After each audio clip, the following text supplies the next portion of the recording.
Hello and welcome. It is Erick Erickson here, the Erick Erickson Show across the state of Georgia. The phone number, if you'd like to be in the program, I guess I should open the call screening program, shouldn't I? The phone number is 877-97-ERIC. That's 877-973-7425. Did you feel the earthquake? Those of you up in Dalton this morning, did you feel the earthquake? It was Varnell in Catoosa County. It was...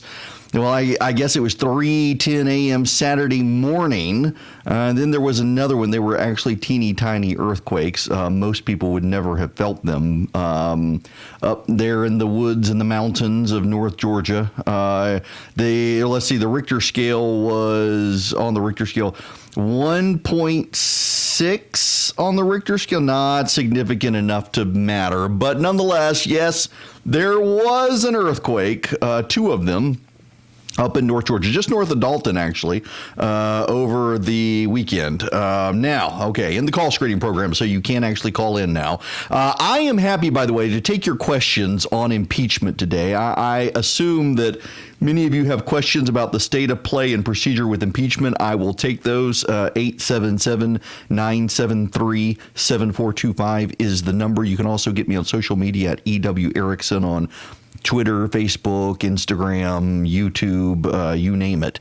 But I want to begin. Yeah, we need to spend some serious time on impeachment and give you the flow of it. But we got a story we need to talk about right here out of Georgia.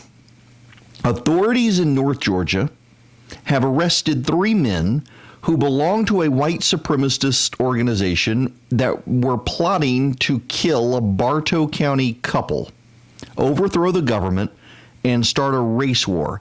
WRGA, my affiliate up in Rome, has the story. If you want to go to their website is, let me make sure I've got it right, WRGAnews.com, WRGAnews.com.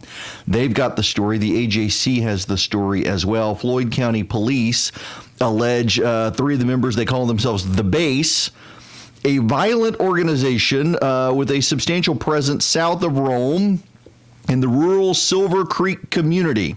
They want to establish a white ethno-state. The men, Michael Helterbrand of Dalton, Jacob Kaderli of Decula, and Luke Austin Lane of Silver Creek, plotted in North Georgia with a 4th member of the same group, a Canadian named Patrick Jordan Matthews. Law enforcement arrested Matthews, a former combat engineer in the Canadian Army Reserve, and 2 other base members in Maryland, and charged them with firearms-related offenses this week. Matthews had discussed participating in the gun rally in Virginia today, where state lawmakers are looking at gun control measures.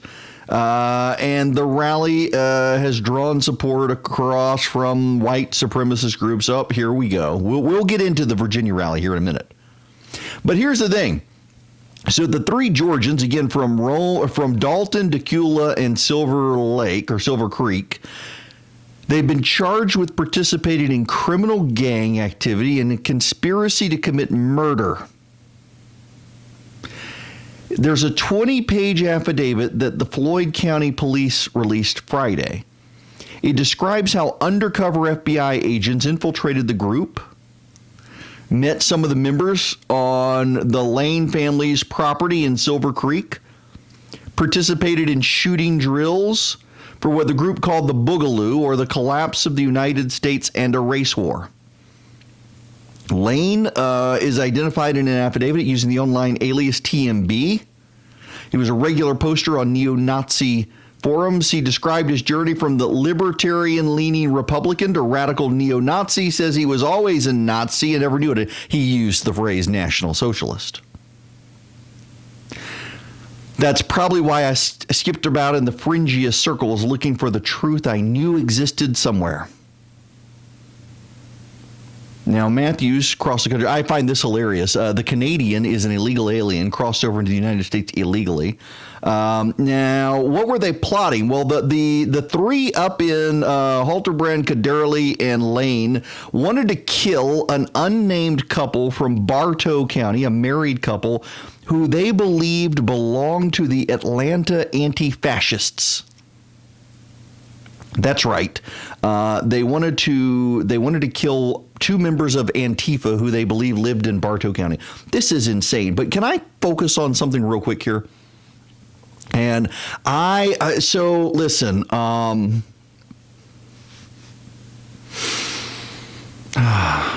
Is it too early? It's not too early in the morning for this. You people need to hear this. We all need to hear this. Let me dwell on this for a moment, please. And maybe I'm going to go on a soapbox.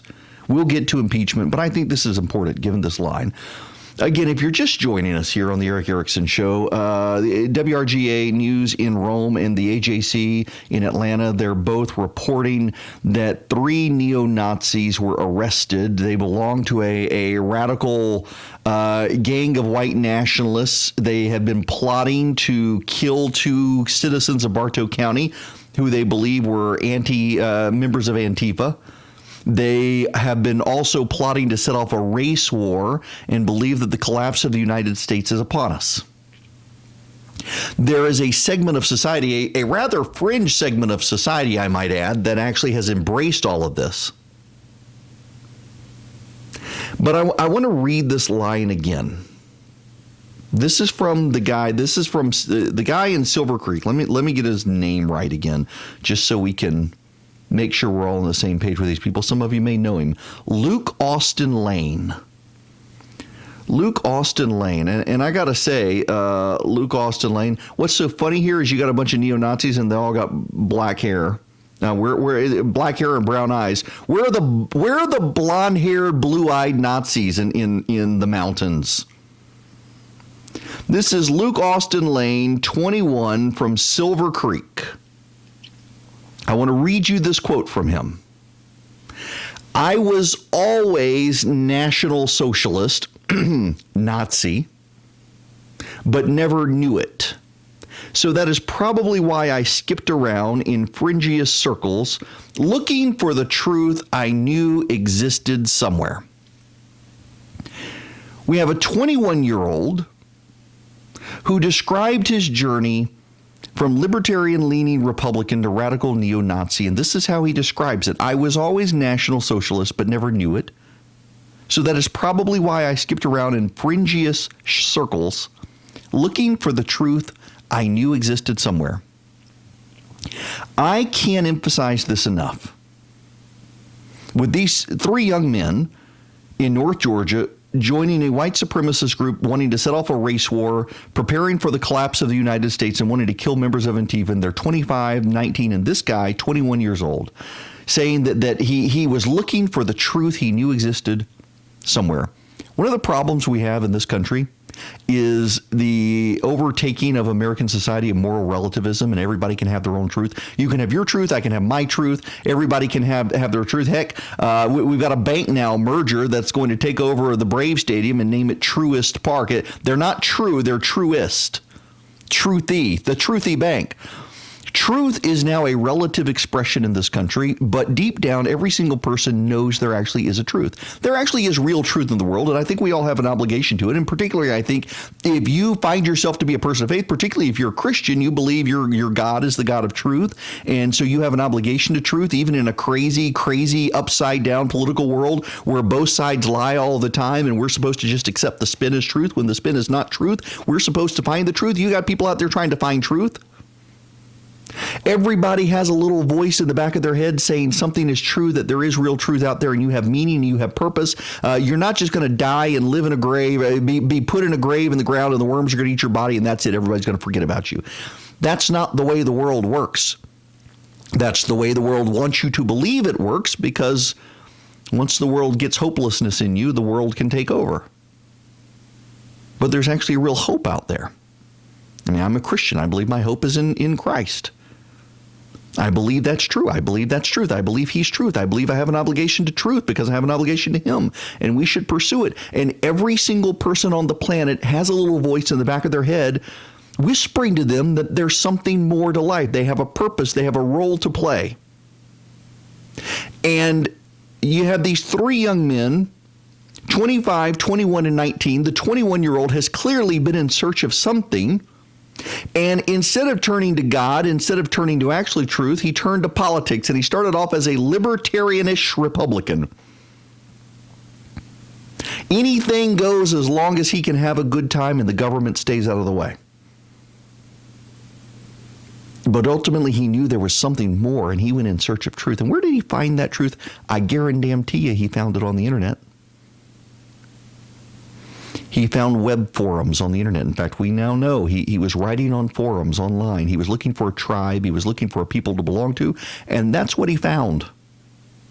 And increasingly, this is part of our problem as a society is we've given up on having community in person with each other, and we've all gone online to find our own communities, and we build communities who look and think exactly like us. Miracle of miracles, your Facebook friends tend to be the people most likely to agree with you. They also tend to be the people least likely to drop off a casserole when you're sick, or water your plants, or walk your dog when you're out of town, because they're not real community. It's fake.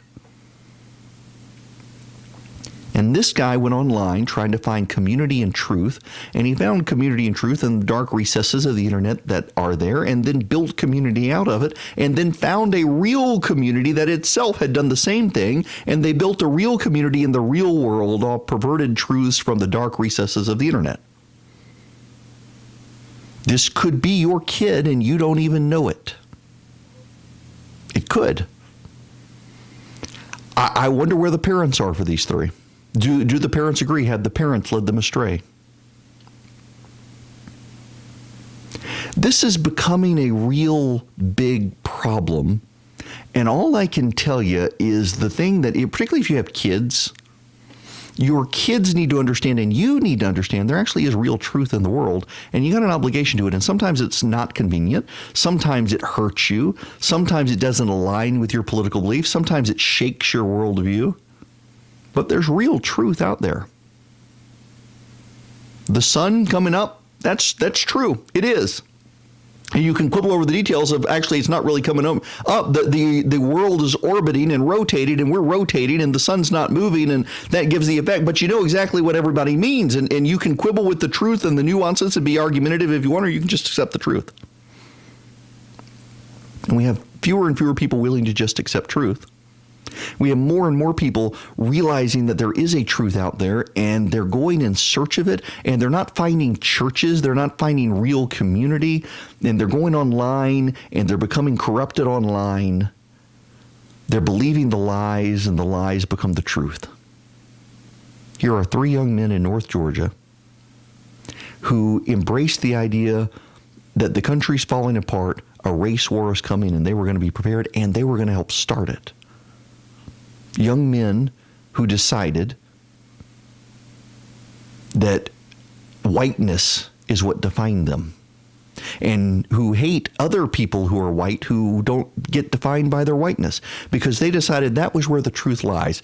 You know, until we as a society, particularly those of us in the church, let me, and I realize I got a lot, my audience is fairly diverse, but I'm actually talking to people who go to church regularly now. If you believe in the truth that you hear from the pulpit every Sunday, you know there's a real truth, you need to get out into your actual community when you leave the front door of the church. And you need to make a difference in your local community, because there are a lot of people, particularly in schools, there are a lot of people who are trying to find truth. And you have it, and they don't. I think about Bruce Thompson, the state senator up in Bartow County, who gets together all the pastors from all of the churches at his house every year for Christmas. I went up there this past year for his party. These are ministers from different denominations who disagree fundamentally on theology, and yet they're all willing to have a good time, hang out together, get to know one another, and work together in their community. The volunteers from their churches work together. They go into schools, and they work with elementary school students to read and to write. They work with teachers. The churches in Bartow County are extremely involved in their community. It should be an example for the rest of us in the state and our churches, how we should be involved and fielding volunteers for local schools. The siloed church business that so many of us experience, where we're in our church and our church is with us and we're with no one else except the church, is deeply problematic, as so many churches now view themselves as businesses competing with each other for attendance, for congregants, for money, for tithes. Seek the welfare of the city in which you're in exile. There you'll find your welfare. These people went online to find a truth because they heard the voice in the back of their head. And instead of going to a church, instead of having a mentor, instead of having someone who could point them to real truth, they went online and they found 4chan or some such, I'm sure, and found a bunch of hooey and decided that was the truth. And they became neo-Nazis, and now they're going to go to jail for plotting to murder and start a race war. 3 lives lost to lies, because they decided the lies were the truth. And we should be thankful for law enforcement finding them and stopping them. And we should be sad that yet again, a group of people wanted to go and search a community. They heard the voice in their head saying something is true. They went to find out what that truth was, and they found a bunch of lies, and they built a community off of it. And that is increasingly happening in this country, across, not just white supremacists. Across the board, in politics and life, people building whole foundations and lives on lies, and we've lost 3 more. Thankfully, we did not lose 2 others to murder because the police were able to stop them. Want to be on the show? Call Erick now at 877-97-ERIC. That's 8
I always I worry always about feeling like a broken record on this stuff, but it's also something I feel very strongly about. This quest for truth. Now that I've got an 11-year-old and a 14-year-old, and they ask questions, and the questions can break down ultimately into what actually is true, and I feel like I got an obligation to help them. And man, I am so much more mindful now as I interact with others in the world and kids, how broken things really are when it comes to family, and people get online going to try to find community, and they go down the dark recesses of the internet, and it goes badly for them and everyone else, and that's really sad and unfortunate. I want to move on now to the impeachment stuff. Senators are actually kind of frustrated. When we come back, I want to put this in real perspective for you. The Senate has released the rules of decorum for how the impeachment trial must go, and senators are starting to realize advantage Joe Biden. Here, let me read for you the decorum guidelines for the Senate. Senators should plan to be in attendance at all times. Upon the announcement of the arrival of the Chief Justice, senators should all silently rise at their desks and remain standing until the Chief Justice takes his seat. Similarly, when the Chief Justice departs, senators should rise and remain standing until he exits. Senators will only have the opportunity for limited speech at the trial. Members should refrain from speaking to neighboring senators while the case is being presented. Reading materials should be confined to those reading what pertains to the matter before the Senate. No phones or electronic devices will be allowed. Pages will continue to be available to relay messages outside the chamber, and the pages also will be responsible for relaying senators' written questions to the Chief Justice. During the course of the proceedings, the Chief Justice should be referred to as Mr. Chief Justice. Should votes be required during the proceedings, senators will stand and vote from their seats. The well of the Senate will not be accessible to senators. Please refrain from coming between the Chief Justice and the managers and counsel. Members should refrain from using the doors to the lobby when the Senate is sitting in trial. Access to the Senate floor for the senators will be through the Ohio clock door and cloakrooms until the trial begins. Following the Chief Justice, all entries and exits will be through the cloakrooms. Those are the Democrats and Republicans each have a room where they can go in and talk on their cell phones and whatnot. Members that choose to use the Ohio clock door should immediately proceed to the cloakroom to store all electronic devices prior to taking their seat in the Senate. So, no electronic devices, no talking, no asking questions, no making a spectacle of yourselves, and you will be detained if you try to flee. I love that part. Some of them are starting to complain now, others aren't, but they're beginning to grouse privately, some of them, about Nancy Pelosi, saying essentially this really was her trying to stack the deck for Joe Biden. It's amazing the Bernie bros out there are in complete meltdown over Nancy Pelosi, claiming that Nancy tried her best to make it all about trying to help Joe Biden against Bernie and Elizabeth Warren. Bernie and Elizabeth, meanwhile, are trying to get back on the same page. Their supporters, though, have decided they hate each other. We need to get into that as well. When we come back, though, 30. I want to put impeachment into real perspective for you as the media rushes out a bunch of reports attacking the president's counsel and the people who are helping the president, running a bunch of smear campaigns on how Alan Dershowitz and Ken Starr don't like each other, and here they are working together, and neither one is competent. And oh, look at the Democrats. I'll put it all in perspective for you and take your calls when we come back.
I finally did the homework that I should have been doing. Welcome back. It is Erick Erickson here, the Erick Erickson Show. The phone number, if you'd like to be a part of the program, 877-97-ERIC. That's 877-973-7425. I want to put impeachment in perspective for you, just so you have a better sense of the lay of the land and the state of play. I went back and looked at the headlines from last year. In January, the American government shut down with a funding fight over the border. The same month, we recognize Juan Guaido as the president of Venezuela. Maduro's held on, but the U.S. has helped build an international coalition against him. In March, if you'll recall, there was a terrible mass shooting in Christchurch, New Zealand, and then a number of shootings in synagogues and churches in this country last year. In April, there was a malaria vaccine that rolled out successfully in Africa. First time a malaria vaccine has been successfully deployed. Researchers also figured out how to eliminate HIV in infected mice, and we got our first ever picture of a black hole. Remember that one? That was pretty awesome. First picture of a black hole. Guess what? It was a black hole. In July, do you remember the president had a summit with North Korea in Singapore? We also destroyed an Iranian drone in the Gulf, in the Persian Gulf. During the summer, there was the massive wave of immigrants from Central America coming across the border, overwhelming Border Patrol agents, enraging the president. Jim Acosta went down to the border to claim that there was no illegal immigrant crisis. He happened to be doing so in areas that had a border wall, and people pointed that out. Democrats became really concerned all of a sudden about caging kids, something Barack Obama had started, and suddenly it was concentration camps, and a man got killed trying to firebomb an ICE facility. All that happened last summer. In September, Yemeni rebels bombed an Aramco oil refinery in Saudi Arabia. We repositioned troops to help the Saudis.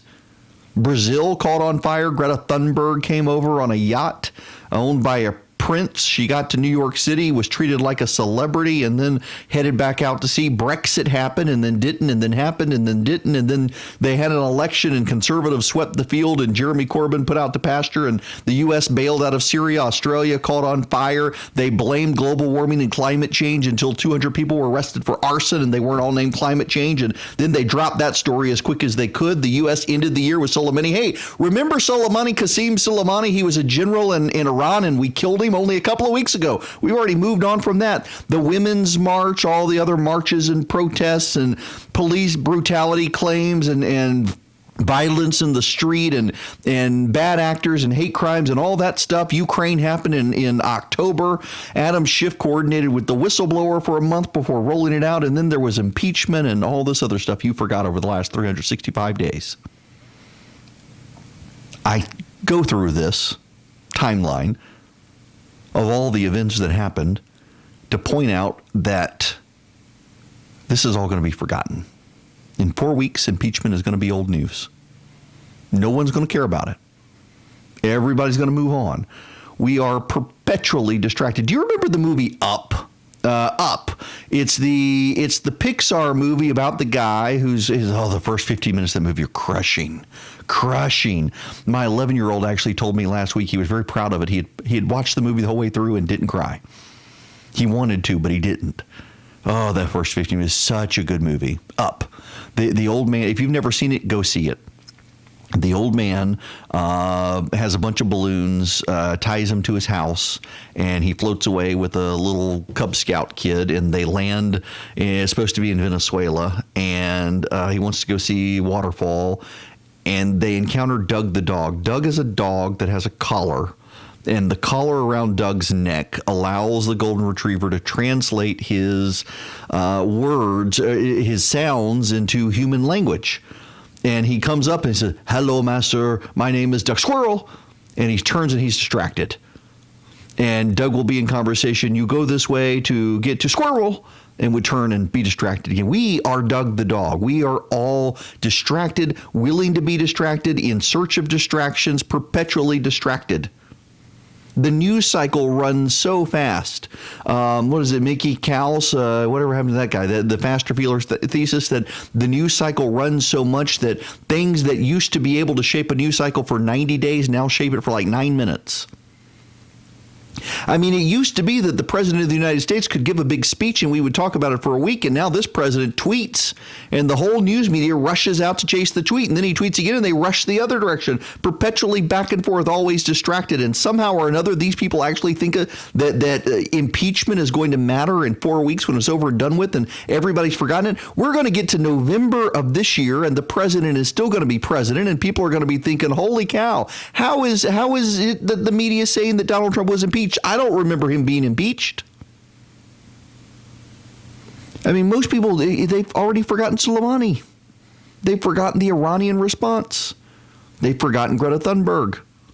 They've forgotten all the wildfires. They've forgotten the California fires. They've forgotten the North Korea summit. They've forgotten all of these things.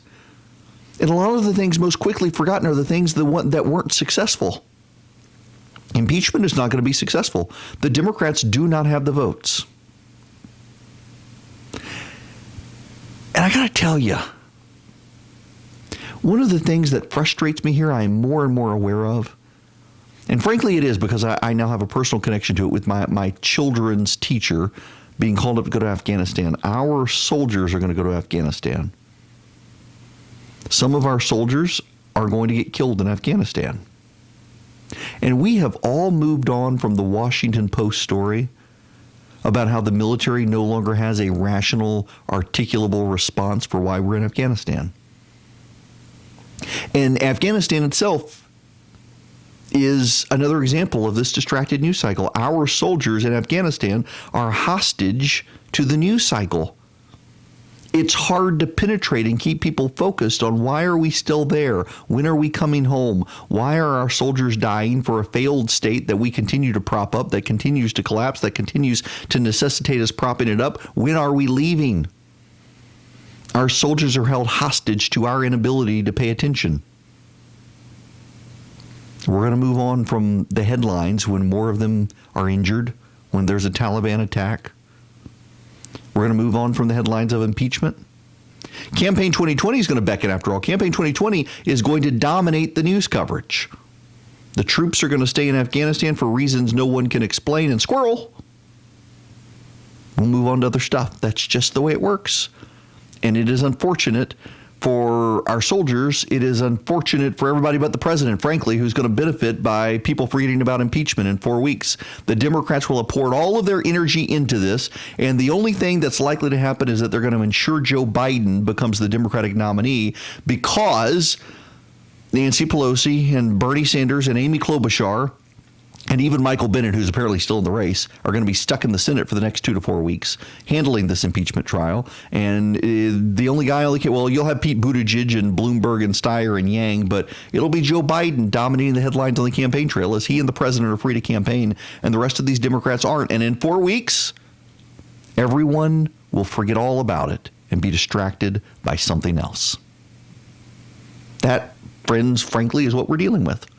We live in the age of distraction. Now, along the way, it's not going to help the Democrats very much. Here's Jonathan Swan from Axios. He was on, I think it was Meet the Press this weekend. I'll just put one asterisk next to this. Impeachment has been great for business on the Trump campaign. They've raised a lot of money. Oh, have they ever? Have they ever? And the extent to which this has grown their fundraising base and actually really engaged the Republican donors, but also the grassroots. They've collected data. They've already got a formidable data machine, text messages, Facebook. I mean, it's been significant. It has. I keep getting these text messages, and I find them very annoying, and I keep trying to unsubscribe from them. I mean, I send text messages, and I'm always mindful. I don't want to send them a ton. I don't want to bother people. If there's some big breaking news thing, I want you to be on the activist army list. And I really do want you to be on that list because if there's and there are going to be some big fights in the Georgia legislature. The Speaker of the House, for example, is opposed to adoption reform in the state, opposed to this commission looking at adoption reform. And we're going to have to take that fight. And if you want to join, if you want to be able to reach out to your state representative and state senator, I want you to text the word Army to 33777 and you'll get on my list. And I don't sell the list, and you're not going to get text messages from me fundraising for a bunch of candidates and whatnot. Like I keep getting now. I get text messages from Drew Ferguson. I never even gave Drew Ferguson money. How did he get my cell phone number? The president's campaign team and the like, they keep texting me, and that is getting annoying as all get out. But they're turning it into a huge messaging operation, and impeachment is a huge fundraising opportunity for them. And I got to tell you, if they bring up Hunter Biden, it is going to be hilarious to watch this. Listen to Jerry Nadler on the Sunday shows talking about bringing Hunter Biden in. You know, the question of witnesses in any trial, all relevant witnesses must be heard. Whether if you're accused of robbing a bank, testimony that I saw him rob the bank or he was somewhere else, he couldn't have robbed the bank, is admissible. It's not negotiable whether you have witnesses. And this whole controversy about whether there should be witnesses is really a question of, does the Senate want to have a fair trial, or are they part of the cover-up of the president? Any Republican senator who says there should be no witnesses, or even, well, I'm saying that Hunter Biden has no knowledge of the accusations against the president. Did the president, as the evidence shows that he did, betray his country by conspiring with a foreign country to try to rig the election? Hunter Biden has nothing to say about that. They're asking for Hunter Biden is just more of a smear of Hunter Biden that the president was trying to get the Ukraine to do. But the fact of the matter is, let the Chief Justice rule on the Chief Justice in the first instance rules on evidence. The Senate can overrule him, but no Chief Justice would think of admitting evidence that is not relevant. No trial judge would in any trial. But see, isn't this the brilliance of calling Hunter Biden? Because the Republicans get to fight out the issue of relevance. I mean, the president's claim is he wanted to make sure that Joe Biden had not abused his power to protect his son. He wanted to make sure that we weren't sending money into a corrupt system that had covered up for the Bidens.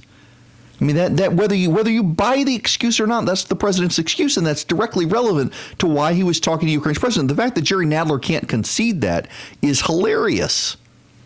And the Republicans, of course, have the votes. If the Chief Justice were to deny it, they got the votes to override it. Here's Ted Cruz. Well, Maria, you're right, and the Democrats desperately want to keep that topic off the news, and sadly, an awful lot of folks in the media are very compliant with that. But that's why I said this week the president having the opportunity to defend himself is... By the way, that somebody in the background vacuuming while Ted Cruz is on TV. There's nobody vacuuming near my office. So important, because I think one of the fundamental defenses that I expect to hear from the White House this week is that the president has inherent authority and, in fact, a responsibility to investigate corruption. And when you look at what happened with Joe Biden and Hunter Biden, there is at a minimum a prima facie evidence of corruption. You've got Hunter Biden getting paid $83,000 a month by Burisma, the largest natural gas company in Ukraine. $83,000 a month is $1 million a year. Wow. Hunter Biden had zero experience in oil and gas. It's not like he was a geologist or geophysicist. He was getting that money, the obvious inference is, because his daddy was vice president. And Joe Biden is on video, the Council of Foreign Relations, bragging that he blocked $1 billion in foreign loans and foreign aid to Ukraine until they fired the prosecutor who was potentially investigating Burisma, the company on which Hunter Biden sat on the board. If the Biden family is profiting to the tunes of millions of dollars, the president is entirely justified saying, let's investigate and find out what happened. That's why Hunter Biden is such an important witness and why the Democrats don't want to focus on what was the evidence of actual corruption. I expect to hear a lot from the White House defense team this week. Listen, whether you agree with the president or not, whether you think this is all a bunch of horse manure, The reality is that the president gets to make a defense. And if his defense is he wanted to make sure that Ukraine was actually pursuing corruption and that he had heard rumors that they had abandoned pursuing corruption because the Bidens were involved and he wanted to check, that's a perfectly plausible defense for his conduct on the call with Ukraine's president, whether you like it or not. And the extent to which you can't accept that that's a plausible defense and explanation for his call is the extent to which you've let partisanship poison your brain on this.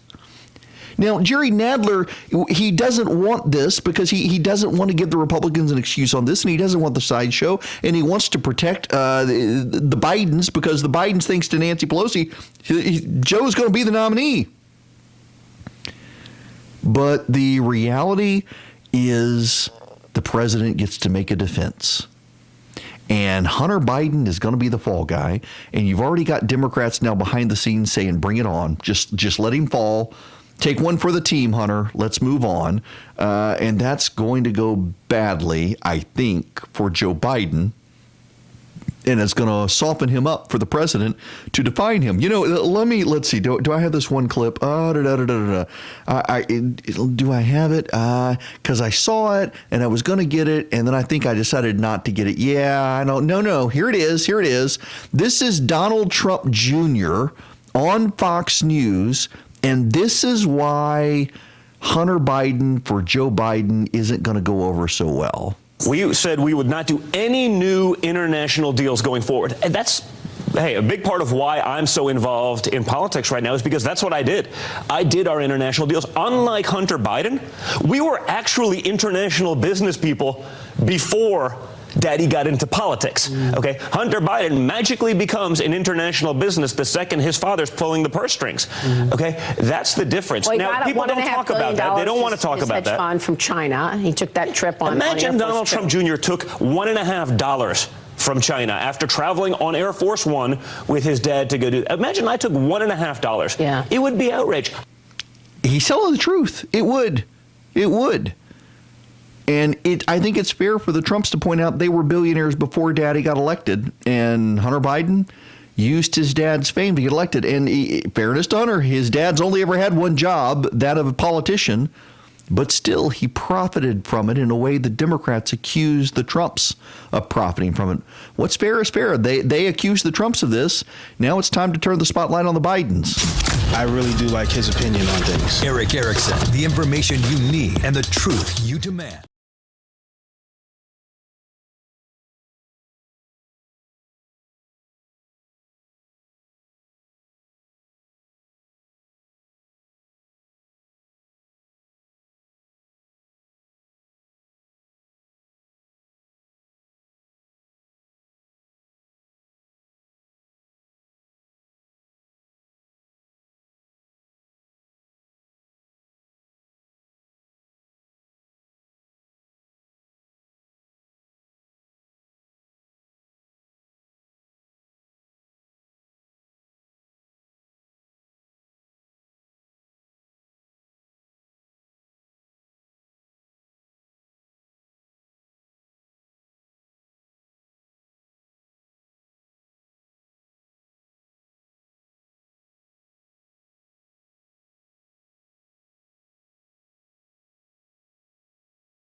It is Erick Erickson here, and please do consider joining our Army of Activists. Let me explain this one to you. I've been talking about it a lot because I feel very strongly about it. I don't believe my job should be just to make you think or even keep you entertained or make you laugh or keep you company or whatever. It should also be to educate you and motivate you to take action when necessary in politics. It does you and me no good for you to scream at the radio. Or yesterday, I was in line at Publix, at my local Publix, and a guy listens to me on my affiliate in Macon, WMAC, and had heard me on Friday and had questions and wanted to know why Brian Kemp was doing such and such with gangs and why he thought why there was a gang problem and what wasn't he telling us and stuff. And I'm having this conversation, very polite conversation. I never mind. And I just thought, you should be in the army of activists that we have here. And all you do is you text the word army to 33777, and I can send you a text message or an email, depending on the importance of it, so that you can contact your legislator. So like this guy, he was so fired up he thought it was a waste of time in the budget. I was trying to explain to him that the governor has told me, and others have, that there really are gang issues in the state that aren't getting major exposure. They're not getting major exposure from the media, and a lot of it because it's happening behind the scenes and they can't disclose it yet. A lot of it involving drug trafficking and human trafficking through the state, not violent crime. And trying to explain that to him, that's the issue here. You don't see the violence reflected in the stats because the gang issues aren't violence at this point.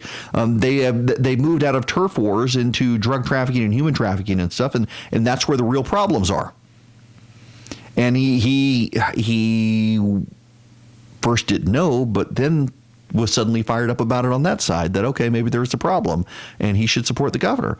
I'm like, just sign up for the activity. You want to? I make it as easy as possible for you to contact your legislature when the need arises. With this adoption reform package that's coming through the legislature, we're going to need all hands on deck to help get the adoption reform passed because the speaker is opposed to a commission to modernize our adoption laws in the state. In part, I'm told, because he's afraid that Christians may be able to get a religious liberty exception in the adoption laws to protect faith-based adoption agencies, and he doesn't want that. So please text ARMY to 33777. Sign up for this activist army so that we can all call together across the state of Georgia and overwhelm these people and get them to hear conservatives from the state. And the same with federal stuff, too. I don't just use it for local stuff. I use it for federal stuff as well. There's no need to call Kelly Loeffler and David Perdue and tell them to defend the president in impeachment. They're going to do it anyway. But again, just text ARMY to 33777. Now, my apologies if you got kids in the car. I'm not going to tell you to turn your radio down because this actually is really, really funny. A deaf man is suing Pornhub, an adult video content site with all sorts of explicit things. Why?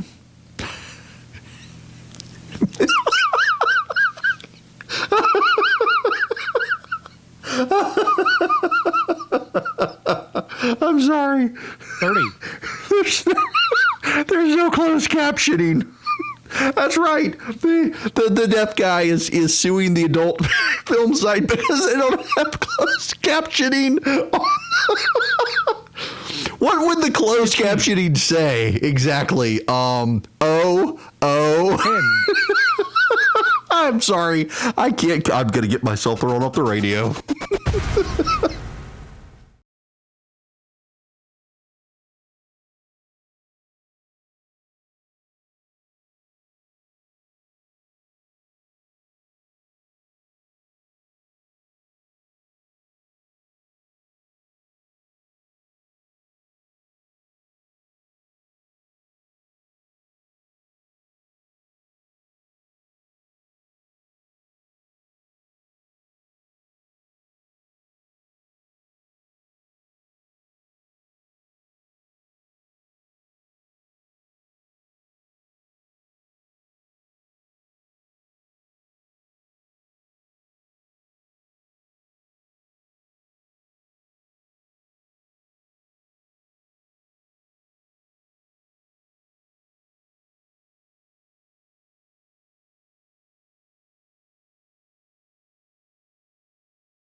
It's time for me to come back on air, isn't it? Welcome. It's Erick Erickson here, the Erick Erickson Show, across the state of Georgia and beyond, streaming across that series of tubes known as the internet. We will take your phone calls if you want to call in. 877-97-ERICK, E-R-I-C-K. 877-97-ERICK. That translates to 877-973-7425. I don't know if you know this or not. It was a really big deal over the weekend for reasons I can't fathom, and I only want to address it here to make a larger point. Michelle Obama has released her 2020 workout playlist, I believe on Spotify. Yes, that's right. You heard me. Michelle Obama has released her 2020 workout playlist. None of you should care about that. Not a single one of you should. I don't. The only reason I bring it up is because we've gone through this Prince Harry and Yoko Markle story of breaking up the band in Great Britain and the American obsession with royalty. And the Obamas are treated as royalty by a secular press that opposes dynasties, but the reality is they only oppose Republican ones. The media's willingness to embrace the Obamas as royalty, previously the Clintons royalty, and God help us, the Kennedys as some sort of American royalty, while never giving any sort of spotlight to, I mean, frankly, even the Romneys, but definitely the Bushes, and their treatment of the entirety of the Trump family is really a perverse reminder of just how hypocritical the media is. None of us should want this celebrity status of politicians and their wives, and yet we have it. And that feeds into the impeachment narrative that we all deal with, as the media makes good guys and bad guys out of the people who tell the media what they want to hear. Inevitably, the people the media wants to hear from are people on the left. And the whole system goes kablooey as a result as we start embracing this level of royalty in the United States for politicians and their wives. Now, I will get off that soapbox because we have polling to discuss from Georgia, no less. The Atlanta Journal-Constitution has... I pause because I think... Do I say urinal custom? No, not really, because they're on my good side these days. Say what you will about it, and I got a lot to say about the AJC. I've been deeply critical of the AJC, but I got to tell you, they have really done a good job of trying to cover the state as thoroughly as possible, particularly Atlanta and under the Gold Dome. And so much of my prep for this show now comes from the AJC because they're filling a void, and they recognize, I think, the lapse of local media, the collapse of it. Now, unfortunately, I think that there are some biases that creep into reporting and editorial decisions made, and I try to call them out on that. I think some of their polling is not fantastic. It certainly skews to the Democrats. Their polls do. I mean, take the poll of Brian Kemp with a 57% approval rating in the AJC poll, and they oversampled college graduates in Atlanta, which means, and I've seen private polling that has the governor over 60%. So there's definitely something there. When the governor is at 50, I think it's 54, 57% in the AJC poll that oversampled Democrats. I mean, honestly, you can tell that there was an oversampling of the Democrats because President Trump got, 48.9% of the popular vote in Georgia in 2016. And according to the AJC poll, he only got 41% of the people sampled. That's clearly a skew towards the Democrats in the polling. And yet Brian Kemp was solidly above 50%, which means he really probably is solidly above 60% in popularity in the state, which is good for him. People forget, Mike Huckabee got no black support when he ran for governor of Arkansas the first time and got 80% of the black vote the second time he ran. And yet the media never likes to talk about that because, oh my gosh, he's a Republican. This can't be so. And yet it was. I see the same thing happening for Brian Kemp. He's defined himself as his own man. So I say all that because you should take note. When the Atlanta Journal-Constitution, with polling that tends to skew towards the Democrats, has numbers overwhelmingly in favor of the president, you should pay attention to it. According to the AJC, 57% of voters in Georgia say that the president should not be removed from office. 50% of voters say the president did nothing by which he should be removed from office. 46% say he did do something impeachable, but this should be left to the ballot box. Can we just stop one moment? Let's meditate on this, please. We need to meditate on this moment. Now, why? Because you've got 46% of voters in Georgia who say the president did something impeachable, but 57% say that the president should not be removed from office, that in fact, this should be dealt with at the ballot box. If that's the case, that means there are essentially a lot of people out there who believe that the Democrats are trying to undermine the right of the voters to have a say in politics.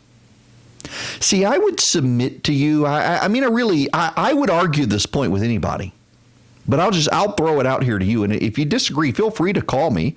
877-97-ERIC, 877-973-7425. But I think there are things that would be impeachable last year that are not impeachable this year. Now, what do I mean by that? What I mean is that impeachment was designed to remove from office a president who had seriously abused his power, committed high crimes or misdemeanors, and there are things that the president does that he should not do, that when he can't be held accountable by the voters, then Congress should act. But there are things that the president does where he can be held accountable by the voters, and the voters should decide if they're okay with it or not. And this is one of them. The Ukraine phone call is one of them. The voters have an opportunity in less than a year to be able to hold the president accountable if they so choose or not. And one of the reasons the Democrats are rushing this as quickly as they are is because they're deeply concerned that the voters won't hold him accountable to it and will, in fact, reelect him. And so the Democrats believe they need to stop. I mean, let me play this clip for you. This is Mary Catherine Ham, friend of mine, big UGA fan, by the way, Mary Catherine, and she was on CNN over the weekend. Because I think their argument, which I think has some merit, is why didn't the House subpoena the witnesses that they wanted? They did not bother even to subpoena Bolton. I think that was their job. I think it could have been adjudicated through the courts. They did not want it done that way because they wanted the timing to be faster, and then Pelosi sat on it for several weeks, which I still don't understand the wisdom and behind that said, tactic. We don't have time for the courts. Yeah, exactly. She said, we don't have time. This is so urgent. We don't have time. That was the explicit argument.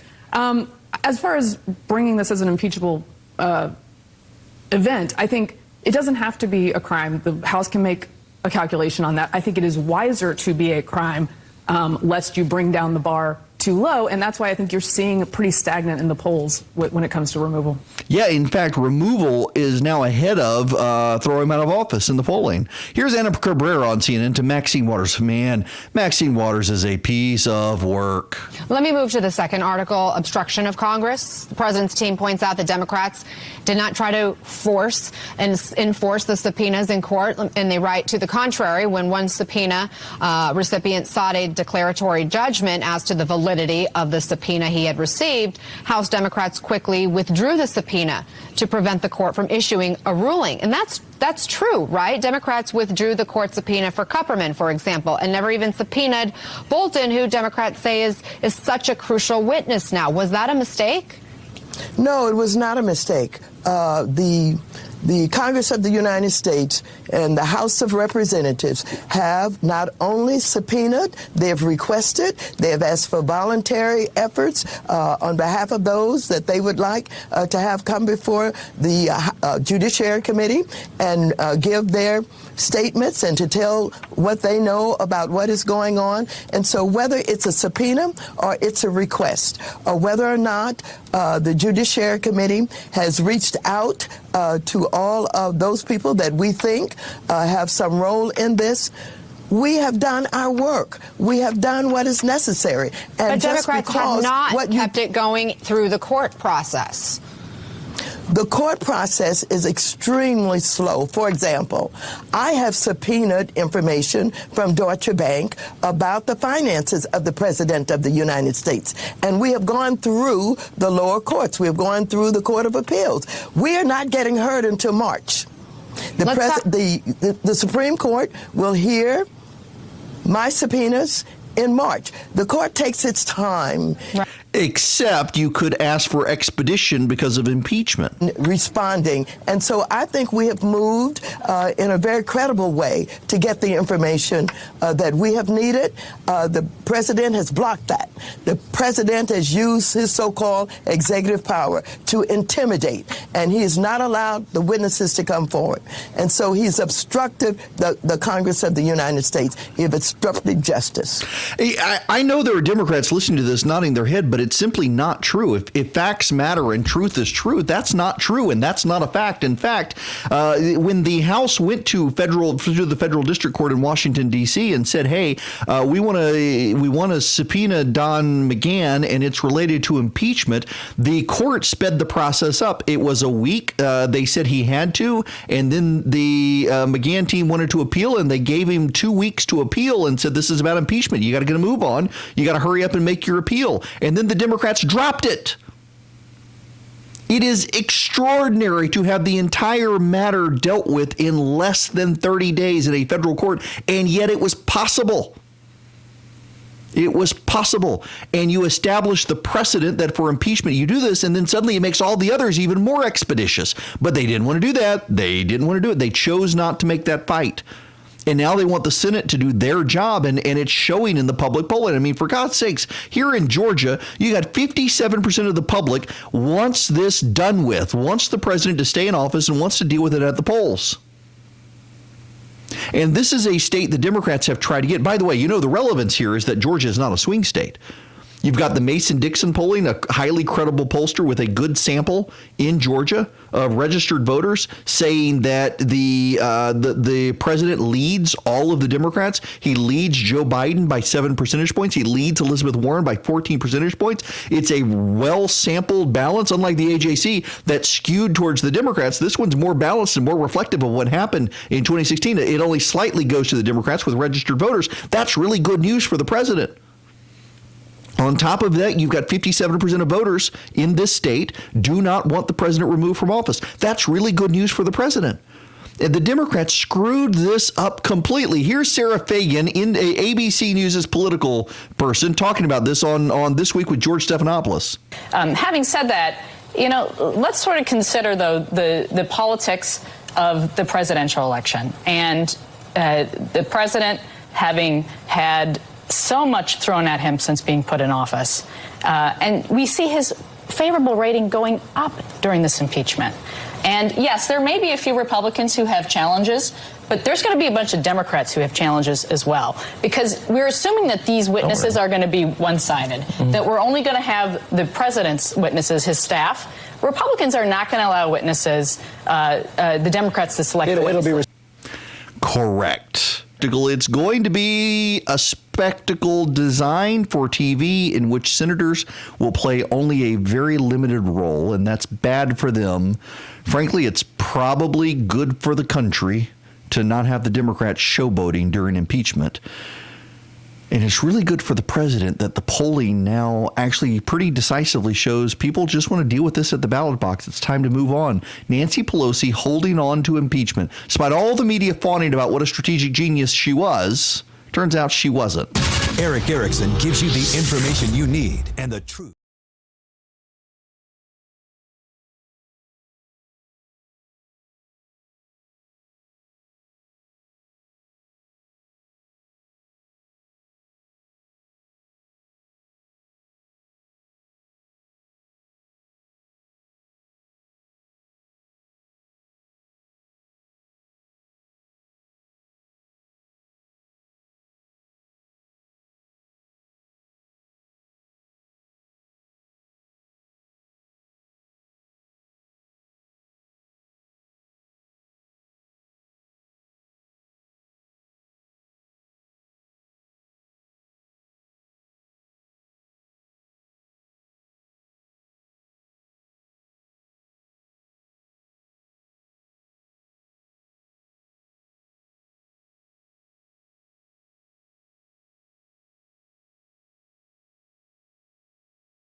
Welcome back. It is Erick Erickson here. The phone number, if you want to be a part of the program, 877-97-ERIC, 877-973-7425.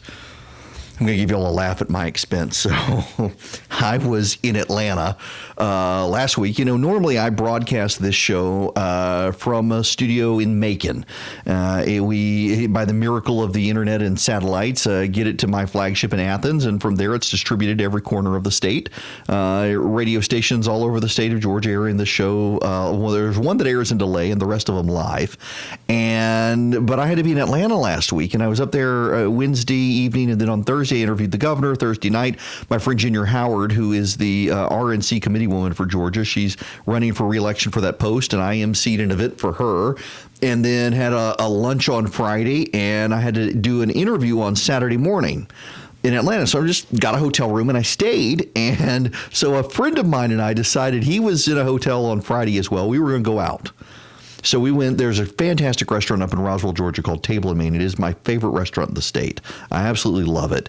And he had never been, so we took him there. I took him there. The owner knew I was coming, and they have just an incredible bourbon selection, and they'd gotten in a very rare bottle. So we're sampling that, and I'm like, I got to drive. I can't do this. We get back to our hotel, and we're like, well, what do you want to do? Do you want to go somewhere? You want to do something? So we just decided to sit on the couch. Ready Player One was on HBO, and we fell asleep. Two middle-aged dudes sitting on a couch in a hotel room, watching TV, falling asleep. That's how exciting my life has become. And I'm actually totally okay with that. It was fantastic. We zoned out and didn't have to think about anything. Didn't have to talk business or anything. We just visited, enjoyed each other's company, and fell asleep, which was fantastic. I've got to actually be gone this Friday. I will be on HBO Friday night with Bill Maher. I do that a couple times a year. They asked me if I'd come out for this coming Friday show, so I will. And I expect to have another exciting Friday night where I go do TV and go back to my hotel room and go back to sleep. Now, of course, the time change is different there because you get off Bill Maher's show. It's on the West Coast. It's filmed live for an hour. It's done at 11 p.m. Eastern, but it's 8 p.m. in L.A., and so all the restaurants are full and you're hungry and you haven't eaten. I'm phobic about eating before I do something like that. So I got to go out and find a meal. And so I'm sure I'll go eat and then go back to my hotel and fall asleep. One thing I did not do this weekend that I regret not doing, but I had friends at the house and we were sitting on the front porch last night, even in the cold, is watching the Chiefs and the 49ers make their way to the Super Bowl together. I'm actually interested in watching this game. I'm not a huge NFL fan. In fact, I haven't been to a Falcons game in a couple of years, and I really do need to go to a Falcons game. But I haven't been in several years, and I love college football tremendously. I really do. I can sit and watch college football games all day. I've just never been a huge NFL fan, and most of my friends are the exact opposite. They love the NFL and not college. But I'm excited. If you haven't heard, the Chiefs and the 49ers are headed to the Super Bowl, and it should actually be a really good game. This is the first. So the Chiefs and the Packers, if I recall, were in the very first Super Bowl. And now the Packers, of course, failed. As a buddy of mine put it last night, if you want to see Aaron Rodgers in the Super Bowl, you're going to have to wait for a State Farm ad. Ooh. A friend of mine is a huge Packers fan and blocked me on Twitter last night in protest after I retweeted that. So in any event, we will move on to other things now. Amtrak. For those of you in North Georgia, you probably want to pay attention to this one. Amtrak wants to put in 2 lines to Atlanta, one of which they want to build a line. Amtrak wants to build a high-speed line from Atlanta to Charlotte, North Carolina. And when I say high-speed line, they want it to be under 2 hours to get from Atlanta to Charlotte. They've got 3 plans. Ironically, the one that they want is the medium cost plan. The one that they're pushing is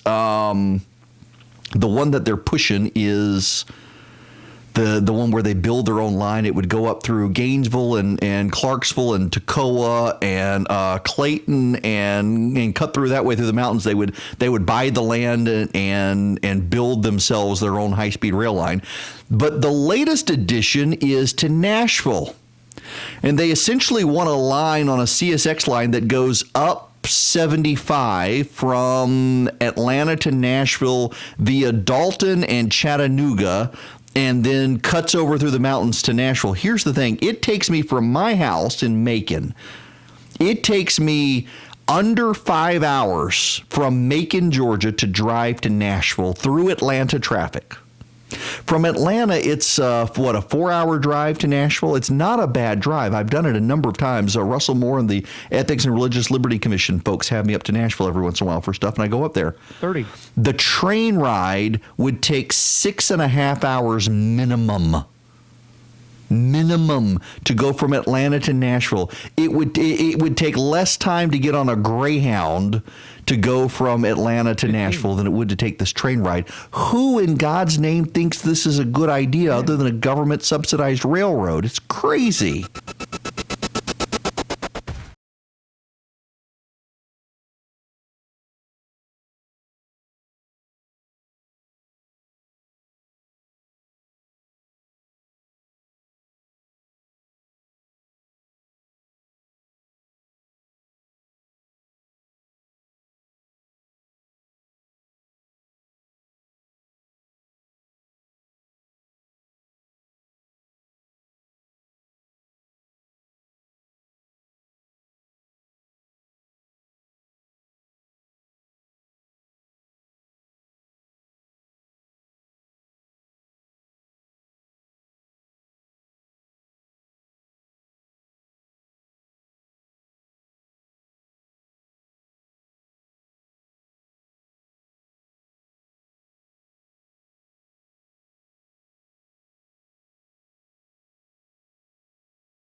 Show by calling 877-97-ERIC. That's 877-973-7425. You really can call if you want. I won't bite hard.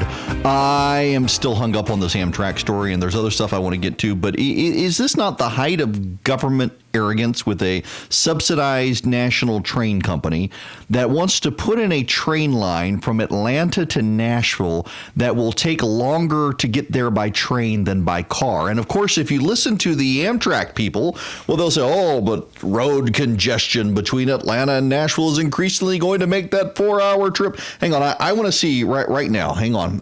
I'm going to do this. Yes, we're going to launch an experiment. So I want to go to Nashville, Tennessee. And I want, yes, from my house right now, from where I am located in Macon, Georgia, right now it is 4 hours and 40 minutes. 4 hours and 40 minutes at this time of day to get from here to Nashville, Tennessee. And this train from Atlanta to Nashville would take 6 hours and 30 minutes minimum. Now, hang on. What about my work office? My work office is in downtown, midtown Atlanta. From my work office to Nashville, it would be 3 hours and 30 minutes. So my work office, the reason I picked my work office, just so you understand this, is because it is right across the street from the Amtrak station. Right across the street from the Amtrak station. And it takes 3 hours and 32 minutes right now from my office, right across the street from where that train would be leaving, to get to downtown Nashville. And that train would take 6 hours and 30 minutes. That's stupid. That is stupid, stupid, stupid, stupid. Okay, I will get off the soapbox because we have other news that we need to deal with, including, while I'm on the Georgia stuff, let me read you this from Chris Joyner at the AJC. A year ago, newly installed Governor Brian Kemp made reforming how the state handles sexual harassment complaints. One of us wants to expand Wallace's office, adding money and new staff that give her new tools to investigate alleged harassment in state government. Kemp's proposed fiscal 2021 budget, unveiled last week, adds $435,182 to fund 5 new positions in the small government agency. The increase represents a 43% budget increase for the Inspector General's office at a time other agencies are being asked to cut their budgets. Why? Because he wants to be able to investigate sexual harassment claims and other issues related to personnel office, and a second auditor and 2 full-time investigators. In an executive order signed last January on his first day in office, Kemp required state agencies to report all sexual harassment complaints to the state inspector general and gave the state inspector general authority to independently review the complaints and assign an independent investigator to the case if needed. The Inspector General, Ms. Wallace, has said finding people in state government willing to investigate claims in another department has been challenging, and she has advocated for a team of independent inspectors to handle that task, or investigators. Since Kemp's listen to this. Since Brian Kemp's new policy took effect in March, the Inspector General's office in Georgia has recorded nearly 150 sexual harassment complaints from government offices across the state. Now, not all of them are legit. But if we presume that half of them are, that is 75 sexual harassment complaints in the state of Georgia for state bureaucrats. And I can see that. I have heard me some stories. Good Lord, have I heard stories over time of badly behaved government bureaucrats who do not think they will ever be held accountable, political appointees and the like who don't think they'll be held accountable. That is, I mean, the stories that I have heard over time are just crazy of what happens within the government. Really, really, really. I'm glad. Listen, there are people I know who are Republicans who are upset with Brian Kemp for stuff like this, saying this sounds like he's playing to the crowd. No, can we acknowledge that there's a real problem within the state government with some of this stuff? And it's gone on for years. It has gone on for years. Back in the day, I'm not giving away confidences here. back in the day, I am friends with a woman who worked for a political appointee, not an elected official, but a political appointee. And one of her jobs was every day at the close of business to give him a massage of his shoulders as he sat on her desk, not his, her desk, slumped over her desk while she massaged his shoulders. What started as, oh, I got a crick in my neck, can you help, became a daily occurrence. And she did it without complaint, feeling awkward every day doing it because he was a political appointee and there was no one for her to complain to. So let us not pretend stuff like this doesn't happen. And I'm grateful to the governor wanting to pursue this. It's going to be interesting to see what the state legislature does because, good Lord, and maybe if he puts on a rider that some of the money will go to strippers and blow, the state legislature will be all over. Because have you heard the stories about the state legislature? I got to tell you, I was up there last Wednesday. The State of the State speech was on Thursday. I could not find a hotel room on Wednesday night in Atlanta. I had to stay all the way up in Alpharetta because all the hotel rooms were full. People in town for the legislature and the governor. And you will not be surprised to learn that all the strip clubs were full because that's what happens. The lobbyists take the male legislators out and they misbehave at night. I actually ran a guy for office one time. I'll never forget this. Ran a guy for office one time. Got elected. I was very good at getting people elected. And I had a powerful politician in the state of Georgia actually called me and said, I know you got this guy elected, and now you need to get him unelected. You need to find someone to run against him. And I did. And it was a mess because that guy he enjoyed the trappings of being in the state legislature away from his family a little bit too much. And on it went. This sort of stuff happens. Now, in other news related to the state and the AJC poll, and you got the AJC poll, and 57% of Georgians across party lines actually do not want the president removed from office. They want to settle it at the ballot box. Well, turns out that an overwhelming majority of Georgians support a casino in the state. I got to tell you, I'm opposed to a casino in the state. Now, I support sports gambling in the state. I'm totally down with, I don't gamble on sports, and I'm not opposed to casinos. In fact, I'm actually planning a guy's trip to Vegas right now. Oh, I wasn't supposed to say that. Because some of the people going are listening, and it was going to be a surprise. But nonetheless, I'm not opposed to casinos. I'm not. I like going to Las Vegas. I do not gamble. Well, I take that back. I gambled once because I was with a buddy, and he made me, and it was his money. It wasn't mine. I would never gamble with my money. I'm not a gambler. If the lottery gets over $300 million, I'll spend $2 on a lottery ticket. That's about it. I work too hard for my money to throw it away. Never bet against the house. The odds are in favor of the house, so I try to avoid it. But nonetheless, I'm not opposed to casinos, but I am opposed to them in Georgia. And an overwhelming majority of no time soon. Yes, but no time soon. I'm getting texts now about the Vegas trip. So in any event, distracted by Philip. The problem with casinos is, as Kasim Reed and others have said, Vegas is in a desert for a reason. And the reason Vegas is in a desert is, well, people can go to Vegas, have a good time, and what happens in Vegas stays in Vegas. A number of states. I'm from Louisiana, and Louisiana built a number of casinos, riverboat casinos along the river. They had to stay in the river. Then they built the Harrah's Casino in New Orleans, and it's not that great. Y'all, I'm sorry, but I've just never been impressed with the Harrah's casinos. They're kind of like, they're cheap. That they cater towards the lowest common denominator. Listen, I don't want to sound disparaging to people, but you, every single one of you, even the people offended, you know exactly what I'm talking about. At least MGM classes the place up. The one outside of D.C. is actually a very nice facility. The problem, though, is that they tend to kill the local nightlife. They tend to increase rates of addiction and prostitution and drugs, and they kill local businesses and local entertainment venues and local restaurants, and they're just bad for local economies. State legislatures across the state or across the nation have always been convinced that they can bet against the House and run the House, and in fact, the House runs them. I am told actually, so for example, in Middle Georgia, there was a ring of illegal gambling operations that started, and one of the local prosecutors in Middle Georgia wound up having a bunch of people arrested, and a good bunch of them were going to jail, illegal gambling operations in the state. And of course, it was typically a bunch of poor people who were playing those games where you get the little tickets, and it was all a bunch of scam stuff, and people getting taken advantage of. And now the companies whose machines were involved are spending a whole bunch of money to try to get the DA ousted for enforcing the law. And we're going to see that if you get a casino in the state. Listen, I realize that most of my listeners probably gamble.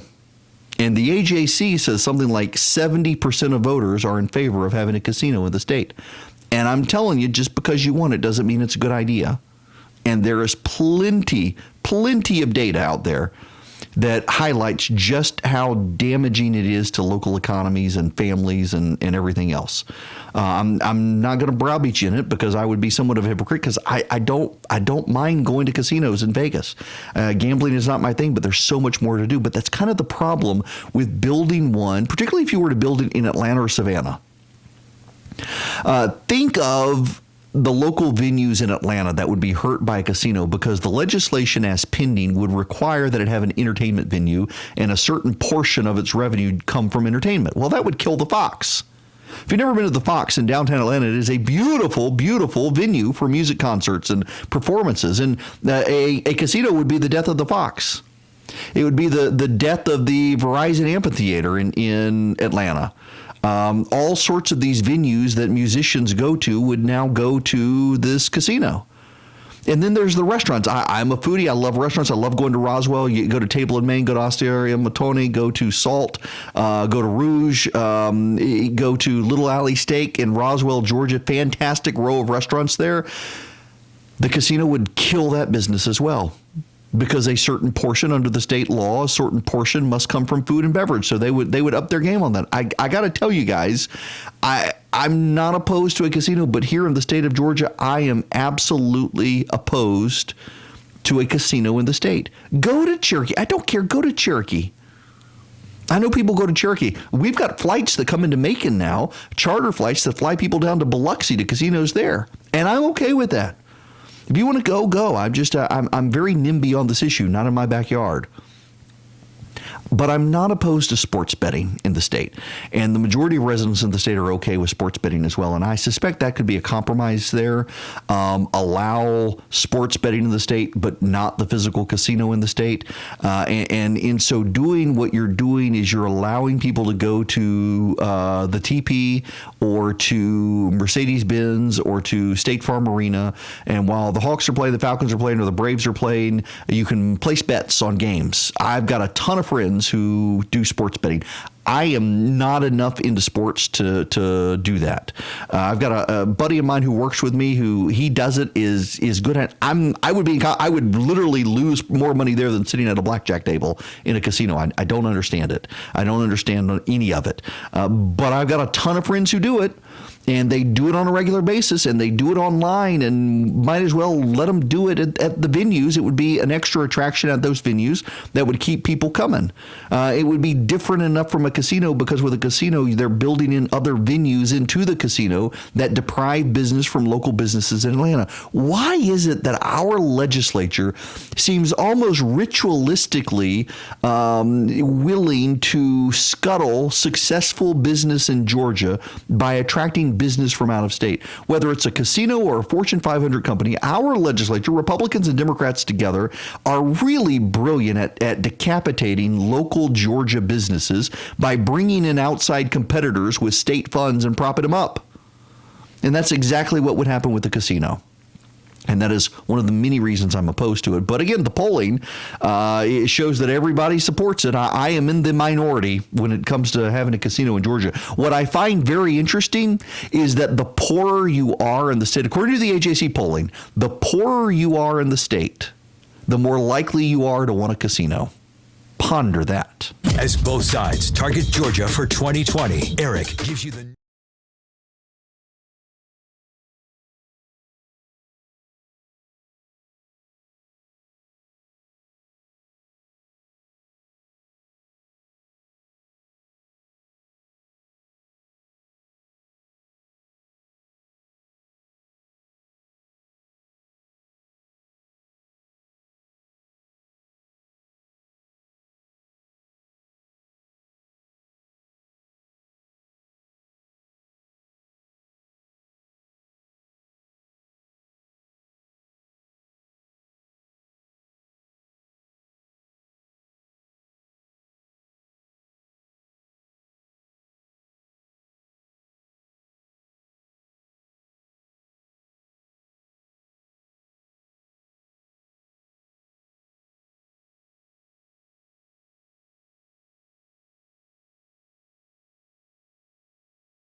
The phone number, if you want to call in, 877-97-ERIC, 877-973-7425. That's it. We got other stuff. We've got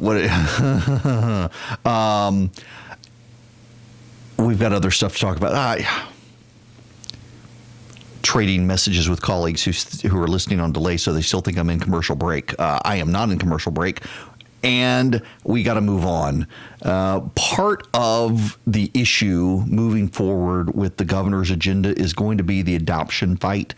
I talked to him last week about it. If you'll recall, one of the things the governor said last week was that he wants to boost the child tax credit when it comes to adoption. He wants to he wants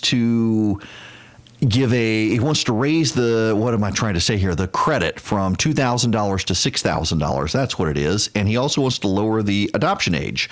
Not the age at which someone can be adopted, but the age at which someone can adopt someone else. In Georgia, to adopt a child, you have to be 25 years or older, and he wants to lower it to 21. Let me play you. We got some time. I want to go back to the governor's conversation from last Friday when he was talking about a state of the state planning. You mentioned, let me just read the line. As a pro-life governor, I believe we need to protect the unborn and the born.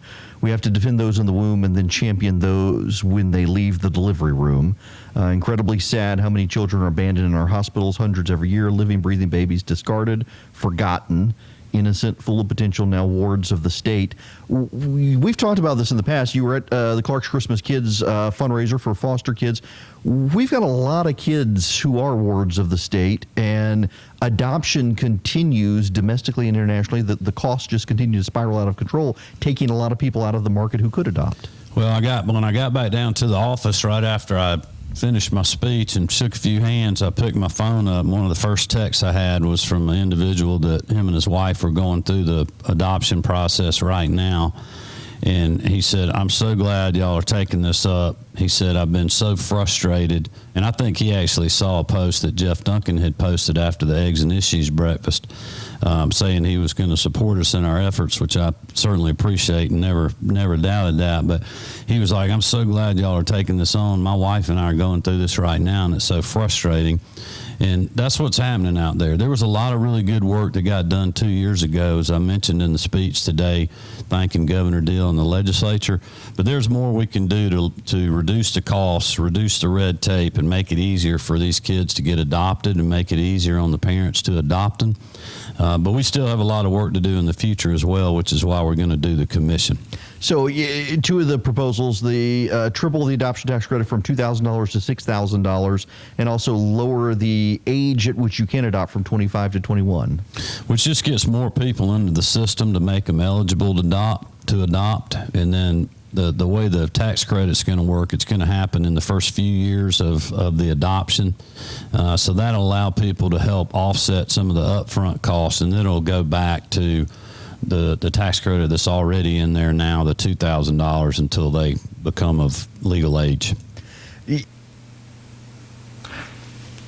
2,000 to 6,000, the lowering the age, and the commission. The Speaker of the House is opposed to the commission, and I am told by people in the House one of the reasons he's opposed to the commission is because he's afraid that there's an issue brewing in Georgia among faith-based adoption agencies wanting some faith-based protections.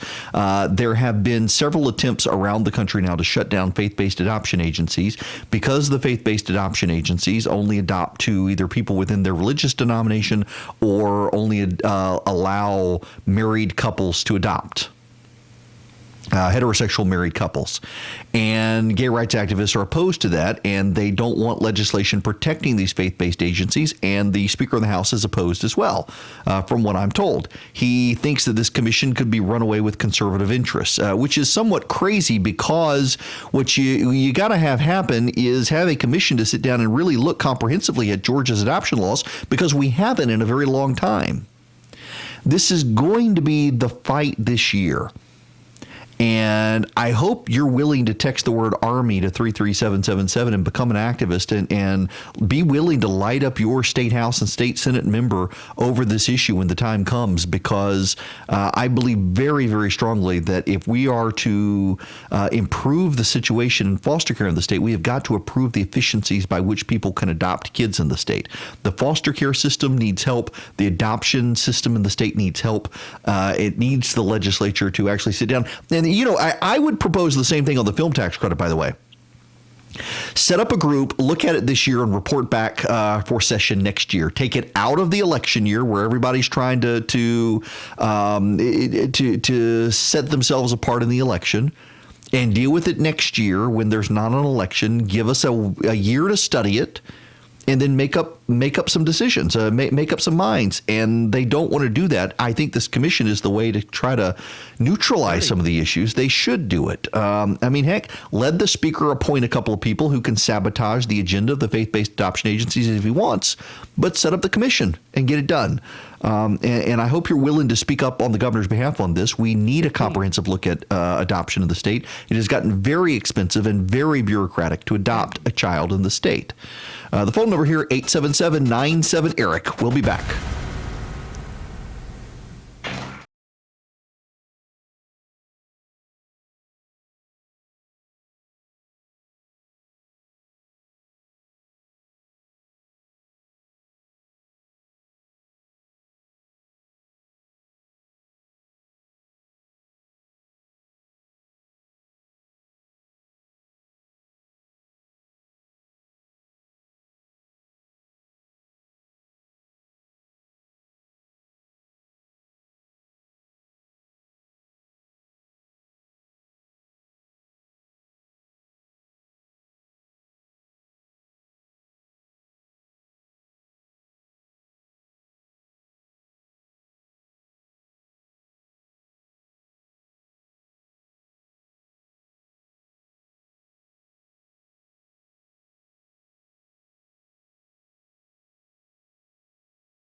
Hello and welcome. It is Erick Erickson here. It is 6 after the hour. This is the Erick Erickson Show. The phone number, 404. Well, nope, that's not it. It's 877-97-ERIC.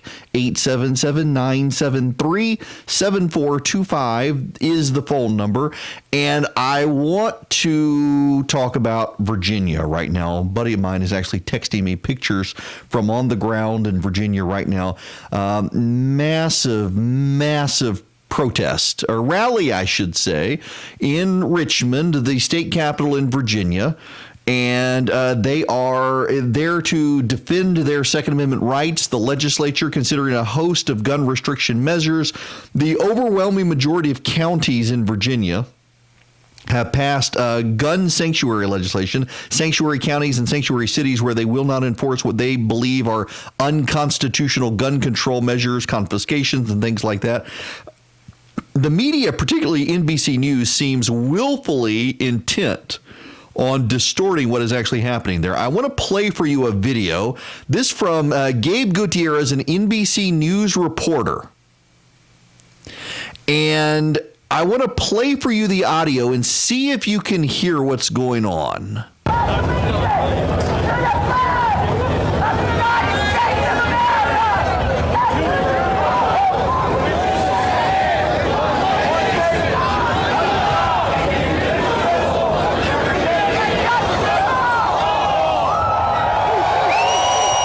That is the United States Pledge of Allegiance.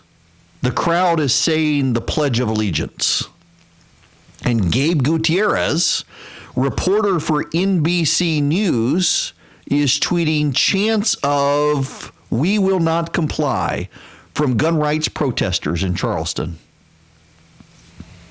That's how he's characterizing the Pledge of Allegiance. That we will not comply. That's how he's claiming that they're doing it. You've also got another NBC News reporter who last night, and I can't remember that guy's name now, but last night the other NBC News reporter claimed that it was a white supremacist or white nationalist rally happening in Richmond, and he was admonishing his fellow reporters that they better cover it accurately, not as a gun rights rally, but as a white nationalist rally, because they didn't need to help white nationalists shape the narrative. So for those of you who don't know, Virginia last year went overwhelmingly for the Democrats. They have been able to take control of the Virginia legislature, which they had not been able to completely do in more than a decade. And they immediately began promising gun control measures and restrictions. The governor specifically wants to limit the size of magazines for ARs. He wants to limit the purchases of guns to once a month, and he wants to expand on background checks. That is his stated agenda. But you will recall that the governor of Virginia, Ralph Northam, had a blackface scandal where he refused to resign, and everyone called on him to resign. And his way of getting out of it was to not resign, but to double down and to do everything that liberals wanted. And now even the Washington Post has come out and said, geez, we love this Ralph Northam guy. Can't believe we ever called on him to resign. He's such a good guy. Look at all this progressive agenda he's pushing. Well, a far more progressive agenda being pushed by Ralph Northam now to save his job than anything else. And so the crowd loves him. Remember, this is the guy who said that if women want to have an abortion, that they could give birth to the child, let the child be made comfortable, and then the woman and the doctor could decide what to do. He actually said that. He actually fundamentally did say that, even though they all deny that he said it. He actually denies, and the media has covered for Ralph Northam. Ralph Northam actually did say on a video interview that if a woman wanted an abortion, a late-term abortion, what they could do is the woman could give birth to the child. I'm trying to find the audio here, and I kept it, but man, I got a lot of audio. I may not be able to. That the woman could keep it. The woman could make the baby comfortable. And then after making the baby comfortable, they could decide to terminate the child. That was actually the decision made. And it's horrifying that we would get to this point where the media also is covering for Northam. And now, having defended infanticide, and that's what it was, infanticide, he is now wanting to confiscate people's guns or at least limit their ability to purchase guns. And so he's being heralded as a hero by the left in Virginia and in the national media. They think it's wonderful that he's doing these sorts of things now. And so there's a huge gun rally at the Virginia Capitol today. People from all over the country, but most especially from Virginia, have showed up to make their case to protect the Second Amendment, to have a peaceful rally. Now, it is true that some white nationalists and neo-Nazis have decided they're going to show up too. And the crowd, by and large, at this moment, is doing their level best to make sure that the neo-Nazis and the white supremacists are shut out, are crowded out, and they're going to have to do this. Y'all, let me take you back in the not-so-way-back machine to 2010. I was on CNN at the time. The Tea Party movement was starting. And if you'll recall, one of the very first things the Tea Party movement did was in the August recesses of 2009, in 2010, they started showing up at town halls for members of Congress to demand opposition to Obamacare. This would have been August of 2009. And during that month of August 2009, there were 9 people arrested at town halls around the country. And the media made it a really big deal that here come the Tea Party groups and people are now getting arrested around the country at these town halls. Well, it turns out that of the 9, Mary Catherine Ham, who's now on CNN, is the one who documented this back in 2009. Of the 9 people arrested at Tea Party rallies at town halls in August of 2009, 9 of them arrested. 8 of them were union activists who were trying to undermine the conservatives who were showing up at the town halls. One of them was a conservative who punched a union activist. The other 8 of them were union activists. The media never wanted to cover that. And when it turned out that it was a bunch of leftists who were the ones getting arrested, they dropped the story.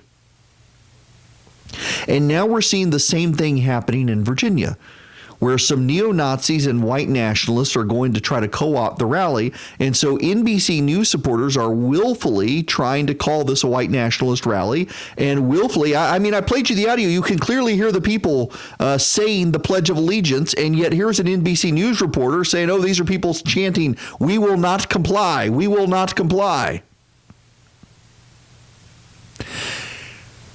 Each side needs to do a good job of guarding its own side. The real difference is that on the left, they are willing to let the radicals be in charge and then pretend they're not radical. How many years was it that the media, that they allowed Louis Farrakhan to be mainstream with the Democrats? And frankly, had Louis Farrakhan not started comparing Jews to fleas and rats, they'd still be okay with it. But he had the audacity to go on video and actually say that Jews were like lice and rats and flies and you name it, all sorts of awful comparisons. And suddenly, he said on camera what he said in private. Now we can't be his friend. But on the right, they seek to define us by the worst possible people. I mean, first of all, what is wrong? Let's say the crowd was chanting, "We will not comply." When the left does it, the media is okay with it. When the left says they're not going to comply with the law, the media is totally okay with it. Why are they not okay with conservatives saying they're not going to comply with the law? Never mind that it was the Pledge of Allegiance. But they're totally going to define the right by the worst elements. That is why we on the right have to police ourselves. It's one reason, quite frankly, why I do feel an obligation, and it drives some of you crazy. I realize, there he goes again. But I feel like I've got an obligation to point out when our side is willfully lying about something. It's okay to say something and to disagree. It's okay to have a difference of opinions. But when we look at something and we know something to be true to then lie about it, including the president when he lies about it, I feel like we've got an obligation to tell the truth, even if the other side doesn't, because we're not like them, and I don't want to be like them. And the media is going to define us by the worst elements. And so we on the right, I think we do have an obligation when we have protests, when we have rallies, when we have petition drives, that we got to clean up our own side as best we can. And there are always going to be a few people who come in. The white nationalists right now are intent on sabotaging everything you and I have worked for. The white nationalists, they come in, they pretend to be, look at the rally we had here. Where was it? In Dahlonega, up in North Georgia. There was a rally, and it was advertised as a Trump 2020 rally. And it turns out it wasn't actually a Trump 2020 rally. It was a white nationalist rally organized by a bunch of white nationalists, but they were trying to co-opt the Trump supporters and get Trump supporters there to say, see, look, everybody agrees with us. And God bless him, Doug Collins, who was going to speak, and when he found out, he walked away, and a bunch of other politicians walked away. A lot of the people who were going to show up, they all walked away, and good, they needed to walk away. They needed to. It needed to happen because it was a bad group of people, a bad group of malcontents. We've got to clean up our own side on this stuff because the media, by God, they want to do everything possible to define us. Like, for example, remember when Gabrielle Giffords, the congresswoman in 2010, was shot? I was actually at an event. I was at an Awakenings event, which was an evangelical conservative gathering, and it was at Kiowa Island, and she had been shot. And the media made it all out to be that it was right-wingers who had done it. It turns out that Jared Lautner, the guy who shot her, killed a federal judge, he was completely not political. If anything, he had shown socialist tendencies in the past, but he was a schizophrenic, had mental health problems, had absolutely no political agenda at all. But for weeks, it was all about the politics of it. I was on CNN, and they're like, the political rhetoric in this country has gotten out of control. It must have driven him to do it. And it turns out it had absolutely nothing to do with it. The media, the New York Times, for example, was blaming Sarah Palin for it, and actually had to run a story saying that she had nothing to do with it, and then wound up having an editorial saying she was to blame for it, and they got sued by her, as she deserved to do. And I think they wound up settling the case. I think I read. I don't think it got thrown out. Maybe it did, but I think they wound up coming to a settlement. They should. She deserved it. They slandered her.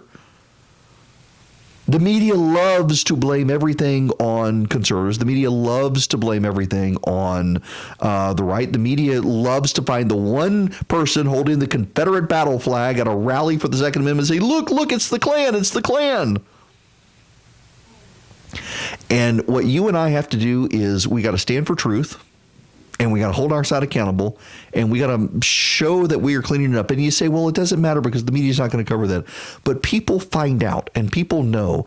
We live in an age of social media where we can get past the media on all these stories. But we got to make it happen. We can't allow the one bad seed to define us. And God bless the people in Virginia rallying today. I have urged caution on the program, saying that the governor has stated what he wants to do, and the radical agenda is not what he wants, and they're deeply afraid of lawsuits. And several friends of mine tell me I'm right on this, but now some friends of mine have gone up there and they said, at this point, the governor's willing to let him do it all and lose in court because the governor just wants to stay in the good graces of the left. Maybe that's the case. I don't know. But we got to tread cautiously there on this issue, and we're gonna have to keep paying attention to it. And I will keep you advised of what's going on in Virginia. Stephen Gutowski is the only person in the media I trust to accurately cover what's happening. He is there on the ground, and he's going to be joining me on Wednesday from SHOT Show. He's going to cover the rally today, and then he's going to fly out to Las Vegas for SHOT Show. And he's going to join me from SHOT Show on Wednesday. I wanted to go to SHOT Show. One day I'm actually going to go to SHOT Show, but nonetheless, I'm going to try to do as deep a take on the Virginia stuff as I can for you guys, because I know it's something you're interested in, and I refuse to allow the media to define it as a white supremacist rally when the fact it is a law-abiding citizen standing up for their constitutional rights. It's just they're happening to standing up for the constitutional right the media hates. They will get not nearly as much attention as the crowd of women protesters in D.C. yesterday. Only 5,000 to 10,000 showed up, and yet the media thinks it's some sort of landmark event that any of them showed up at all again to cuss out the president while marching down the street. Erick Erickson wades through the fake news to give you the real news. It's honest news and conservative.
And now, buddy of mine sent me a video clip, said, you got to play this, as soon as you come back you got to play this, and it is my buddy Stephen Gutowski, who's going to be on the show on Wednesday interviewing somebody. I'm going to have to listen to this at the bottom of the hour because, I don't want to play something. I haven't listened to this, and I don't want to play something that isn't appropriately bleeped as necessary, so I will take a look at it when we come back. In the meantime, we got other stuff shaping up as well, including the president, who was at the Farm Bureau meeting and talking to the crowd and trying to make his pitch to farmers. There have been a host of media stories out there that the president has a bunch of farmers who are mad at him, and the actual data doesn't bear that out, just so you understand.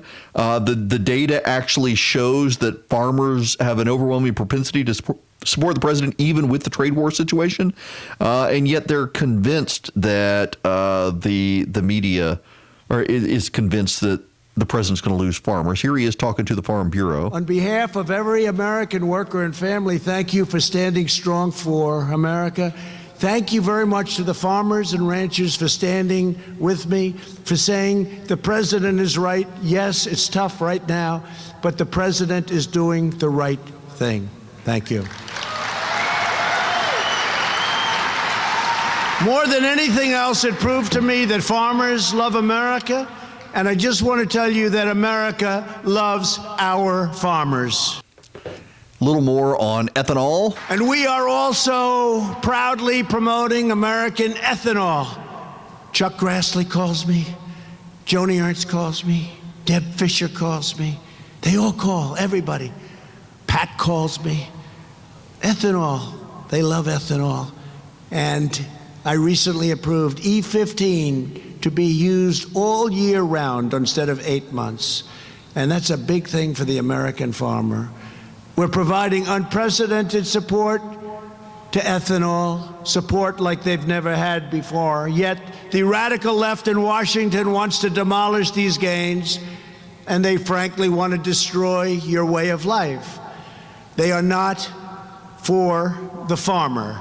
They are not for our military. They are not for secure borders. They want open borders. They want sanctuary cities. Essentially what they're saying is we want crime. And one last bit. The energy that you need to run your farms. We will never let it happen.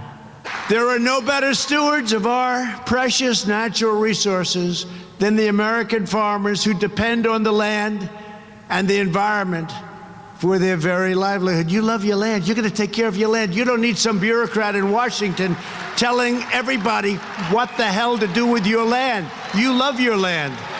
When it comes to the environment, I will always trust a farmer over a Washington bureaucrat or a left-wing extremist. To help producers expand, I signed a farm bill that doubles the amount you can borrow to improve your farm. You like that farm bill. And Pat, stand up again, Pat. Boy, he was brutal in that farm bill. I get a call every 2 minutes from Pat. I say, tell him I'll call him back next week. Look, he knows he's got to rally for farmers, but the data out there, despite all the media hype, I can't tell you the number of stories I've heard that, farmers are going to reject the president because of the trade war. And it makes sense given they're having to dump crops in some cases, but actually the president's given them so much federal money, which is a terrible idea, by the way, but they love him at this point. They absolutely love him. And you're going to have farmers for Trump yet again. When we come back, let's shift gears a little bit. I'll keep an eye on what's happening on the ground in Virginia right now, but we got the New York Times endorsement we need to ridicule, and we got way more to talk about when it comes to impeachment as well.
It is Erick Erickson here. The phone number is 877-97-ERIC. That's 877-973-7425. If you would like to be on the program. The New York Times, let me read you the endorsements of the New York Times editorial page. Going all the way back to 1960.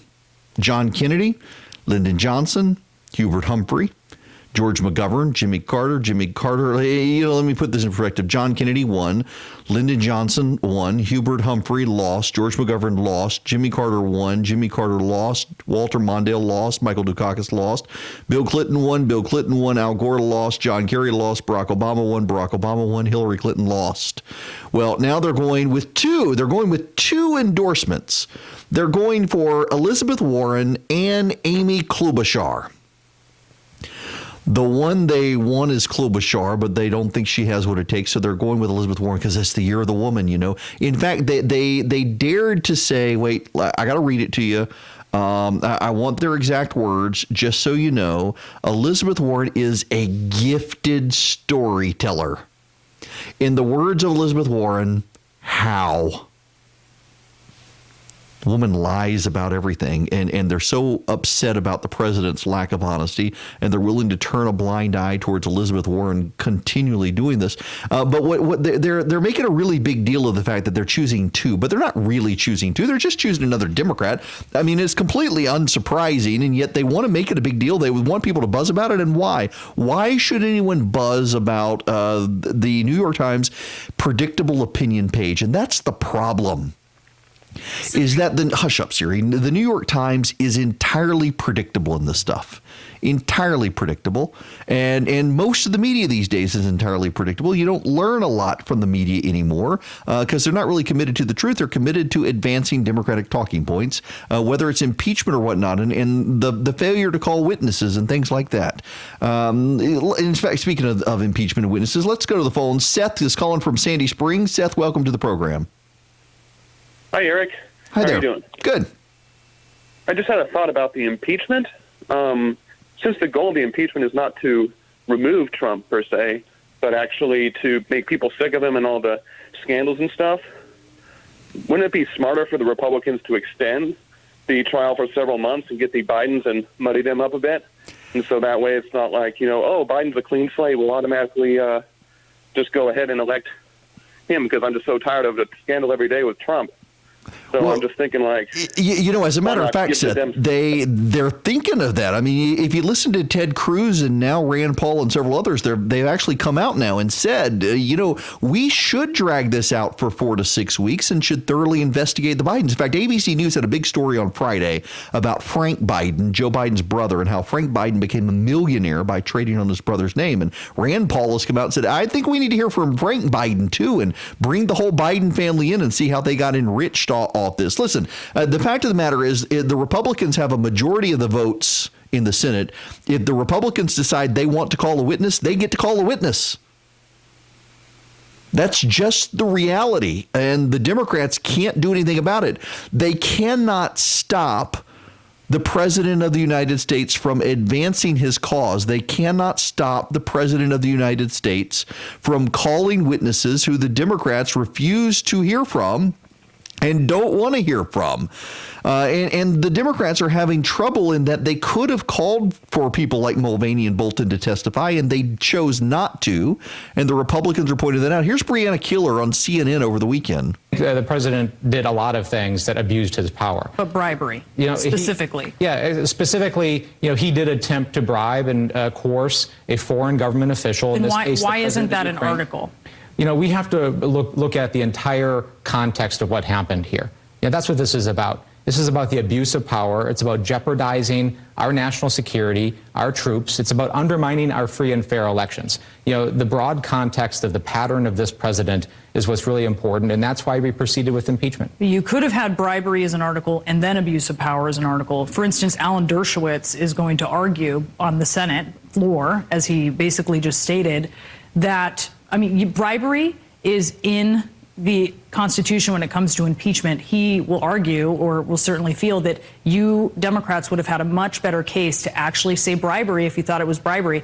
You all said bribery. have been talking points where Democrats are saying this is bribery, and yet it wasn't an article of impeachment. Was that a mistake, considering what Alan Dershowitz is going to argue? No, absolutely not. You know, let's broaden back out here and talk about what's really going on here.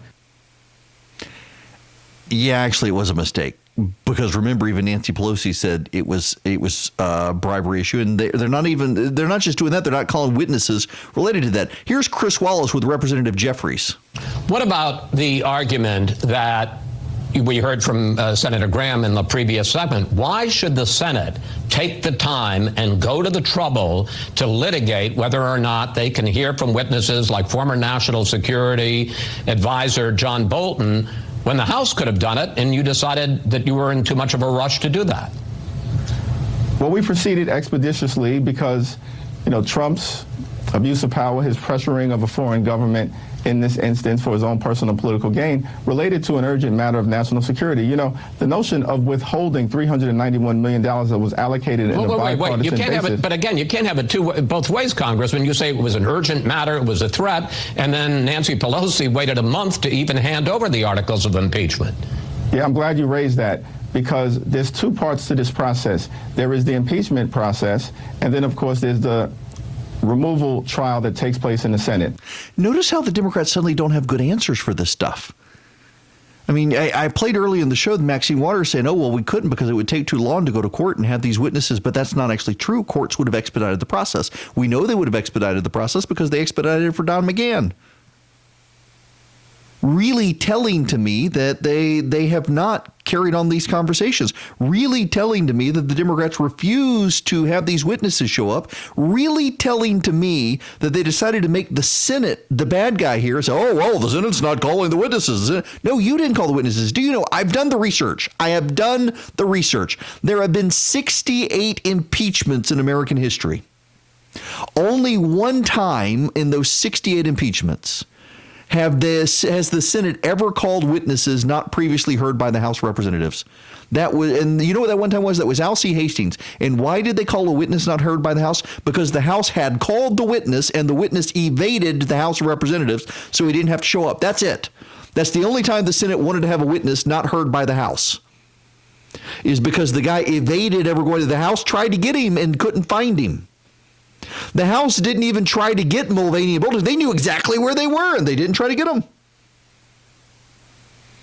And now they want the Senate to be the bad guy here. It's not going to work. But, of course, the media will take the Democrat side. Listen to this is a conversation between Margaret Sullivan of the Washington Post. She used to be the ombudsman for the New York Times. And Brian Stelter, CNN's media guy, who really serves as chief apologist for the American media outside of Fox, complaining about the media coverage. Margaret, you wrote a column this weekend for WashingtonPost.com about proportionality and about how there's so much going on. There is so much chaos going on. We all need a sense of proportion.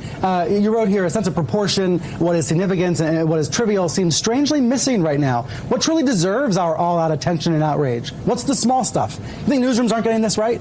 Well, some of them are getting it somewhat right, and I think the Washington Post is doing a pretty good job with it, but I do think that the obsession this past week with the, supposed feud between Bernie Sanders and Elizabeth Warren, I think is the small stuff. And I think the Lev Parnas interview, and as we head into impeachment trial week, that's the big stuff.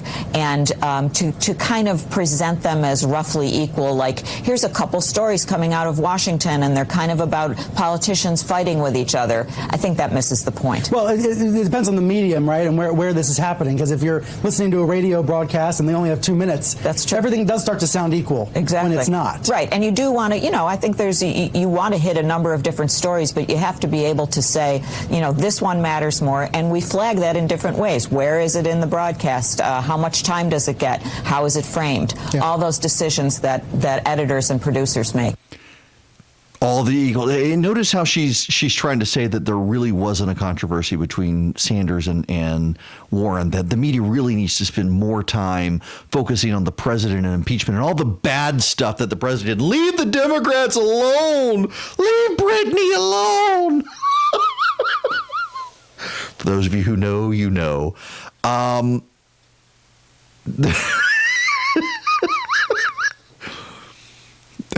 sorry.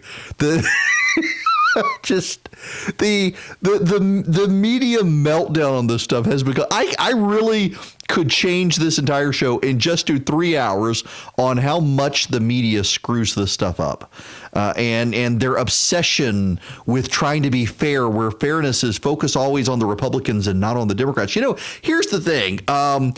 A lot of Democrats behind the scenes are beginning to complain that Nancy Pelosi stacked the deck for Joe Biden. Now, she didn't really. That's just the truth. She didn't really stack the deck for Joe Biden, but that is the outcome of the way she handled this impeachment situation. By dragging it out for a month, she has ensured that Bernie Sanders and Elizabeth Warren are going to miss the Iowa caucus, and they're livid behind the scenes, and the Bernie bros are blaming Nancy Pelosi.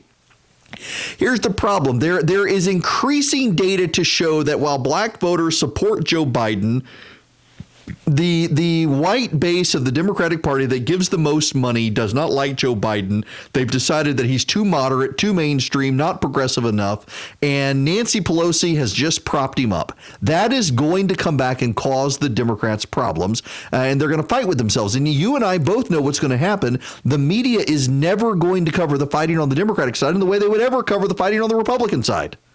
It's always a civil war on the Republican side, and on the Democratic side, it's a supposed fight. And yet it's actually a real fight brewing on their side. And I gotta point out the Meet the Press stuff on this Bernie Elizabeth Warren. So listen to this conversation on Meet the Press. I think there's a lot of sexism in the way they went after Hillary. I think it was unfair, an awful lot of it. Well, that's not going to happen with me. Well, I think that Elizabeth Warren, Joe Biden, they've actually given voice to what at least Democratic women feel happened to Hillary. And some of that has been in hindsight, looking at the overall scope of the coverage and the attacks. And I see it on social media. Mm-hmm. And I think that it was a voicing of acknowledging up front that sexism, and even within our party and certainly in the electorate, is there. And I think Elizabeth Warren actually did a good job of saying, you know what, here's how you prove electability, and then she made her argument. Carol. I think the sexism element is something that it's good for us to all discuss, whether it's in the Republican Party, the Democratic Party, or journalists. But Hillary Clinton had other problems, too, with the electorate. She had a toxicity that came with her that had nothing to do with her gender and had everything to do with the baggage people associated with her husband and her time in the White House. So we need to be careful about just saying it's about sexism. That may have been a big part of it. The sexism within it's time to. It is funny to watch all of these people rally to Elizabeth Warren's side on this, and there are still people livid with CNN last week for accepting Elizabeth Warren's version of the story that Bernie Sanders actually told her a woman couldn't get elected in 2020. Now, just so we're clear here, I actually don't believe Elizabeth Warren. Why don't I believe Elizabeth Warren? Because as Bernie Sanders rightly pointed out last week, Hillary Clinton won the popular vote in 2016. So please don't say a woman couldn't get elected in 2020. And yet everybody on the Democratic side is rushing to support Elizabeth Warren. And they're doing so in large part because they see her as less electable than Bernie Sanders, because she doesn't come across well. She's got a history of lying. You got the Pocahontas matter, all of that. And yet the wagons are being circled on all of the stuff for Elizabeth Warren against Bernie Sanders, that they're willing to explore sexism in the Democratic Party. Meanwhile, you know who wants to support Bernie Sanders? Conservative talk show host Hugh Hewitt. This split here, because this split might actually help Biden, who might be the tougher foe. I thought the winner of the split was Pete Buttigieg, because either the Warren voter or the Sanders voter who is turned off, they're not going to go to Joe Biden. They've already committed to a progressive. I can tell you one thing, because Virginia allows early voting, and because I don't know where NBC or Salem will have me on March 3rd, I'm voting this week. And because it's Virginia, I get to vote in the Democratic primary. I'm voting for Bernie Sanders. And I think a lot of people will, because he's authentic. You're going to do calculated voting? No, it's not. It's because I think he's authentic. Yeah, you're going to vote for Bernie Sanders against Donald Trump? No, okay. I'm going to vote for Donald Trump. But I want a clear choice between the authentic, traditional socialists and all the people who just pretend to be. Oh, wow. Have you ever met people who really think they're clever? Hugh occasionally strikes me as that sort of guy. He's going to go vote for Bernie Sanders as the authentic socialist. You know, the calculation here, flat out, is that Bernie Sanders has a Jeremy Corbyn problem, and the Democrats know it. And Hugh Hewitt saying he's going to go vote for Bernie Sanders in Virginia is an admission that Hugh Hewitt also knows that Bernie Sanders has a Jeremy Corbyn problem. He is too far left for everybody. And the only people who don't realize it are the Bernie bros who want to start a revolution and burn the place down. And everybody else is scared to death of having Bernie. And so they're circling the wagons, and they're willing to defend Elizabeth Warren's lie to sabotage Bernie Sanders. And if you don't think that's going to start a fight within the Democratic Party, you just don't understand the way this stuff works. It's going to be a huge fight within the Democratic Party. It's going to be a huge fight with the Bernie bros. Remember, enough of them sat home in 2016 to hand the election to Donald Trump, and there's a real fear they'll do it again, and they will, as the media decides that Bernie's the liar, even though he's not. I really do like his opinion on things. Erick Erickson, the information you need and the truth you demand. He tells it like it is. Live every weekday. Okay, forest animals, today is a new day. Kids are coming to the forest, and it's up to us to make their visit a good one. Sparrow. Yes? Have you practiced the most popular birds?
My buddy Stephen Gutowski, who is going to call in on Wednesday. He's the only gun rights reporter I actually trust in the country. He does such good reporting. He's an NRA firearms instructor, big advocate of the Second Amendment, but he's also very honest when it comes to this issue, tries to be very fair with both sides. He's in Virginia.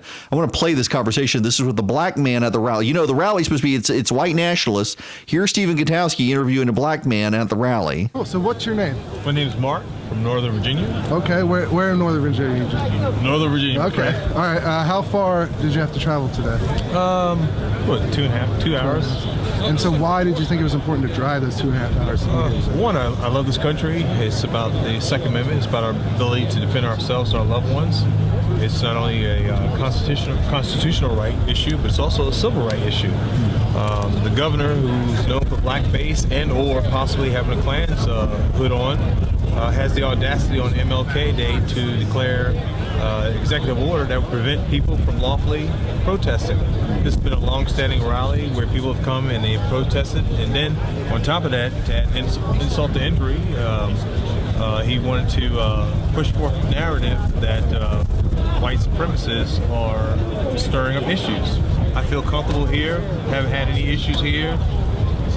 I don't know what the problem is.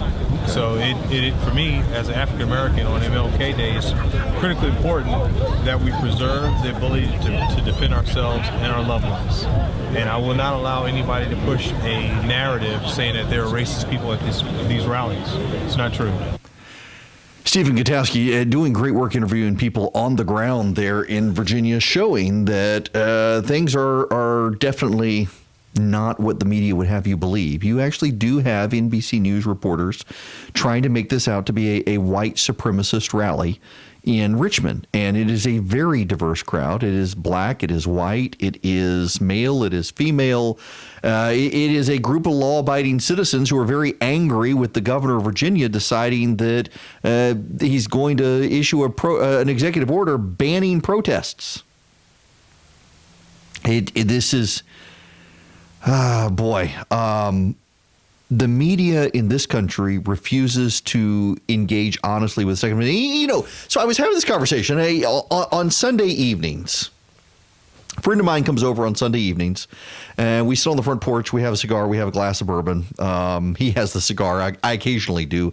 And another friend of ours came down last night from Atlanta to hang out with us, who's been in California. He was talking about the just absurd gun restrictions in California.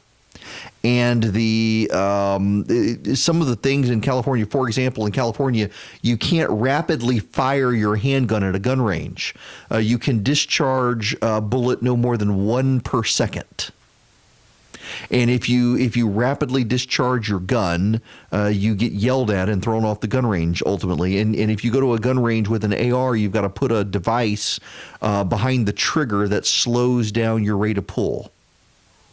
He said it's very bizarre. They try to make it impossible, and yet people can still go to gun ranges. They can still shoot guns, and you realize very quickly that the people who are writing the gun laws are people who have never held a gun in their life and don't know how to use them. And this is the same thing with the coverage of the media.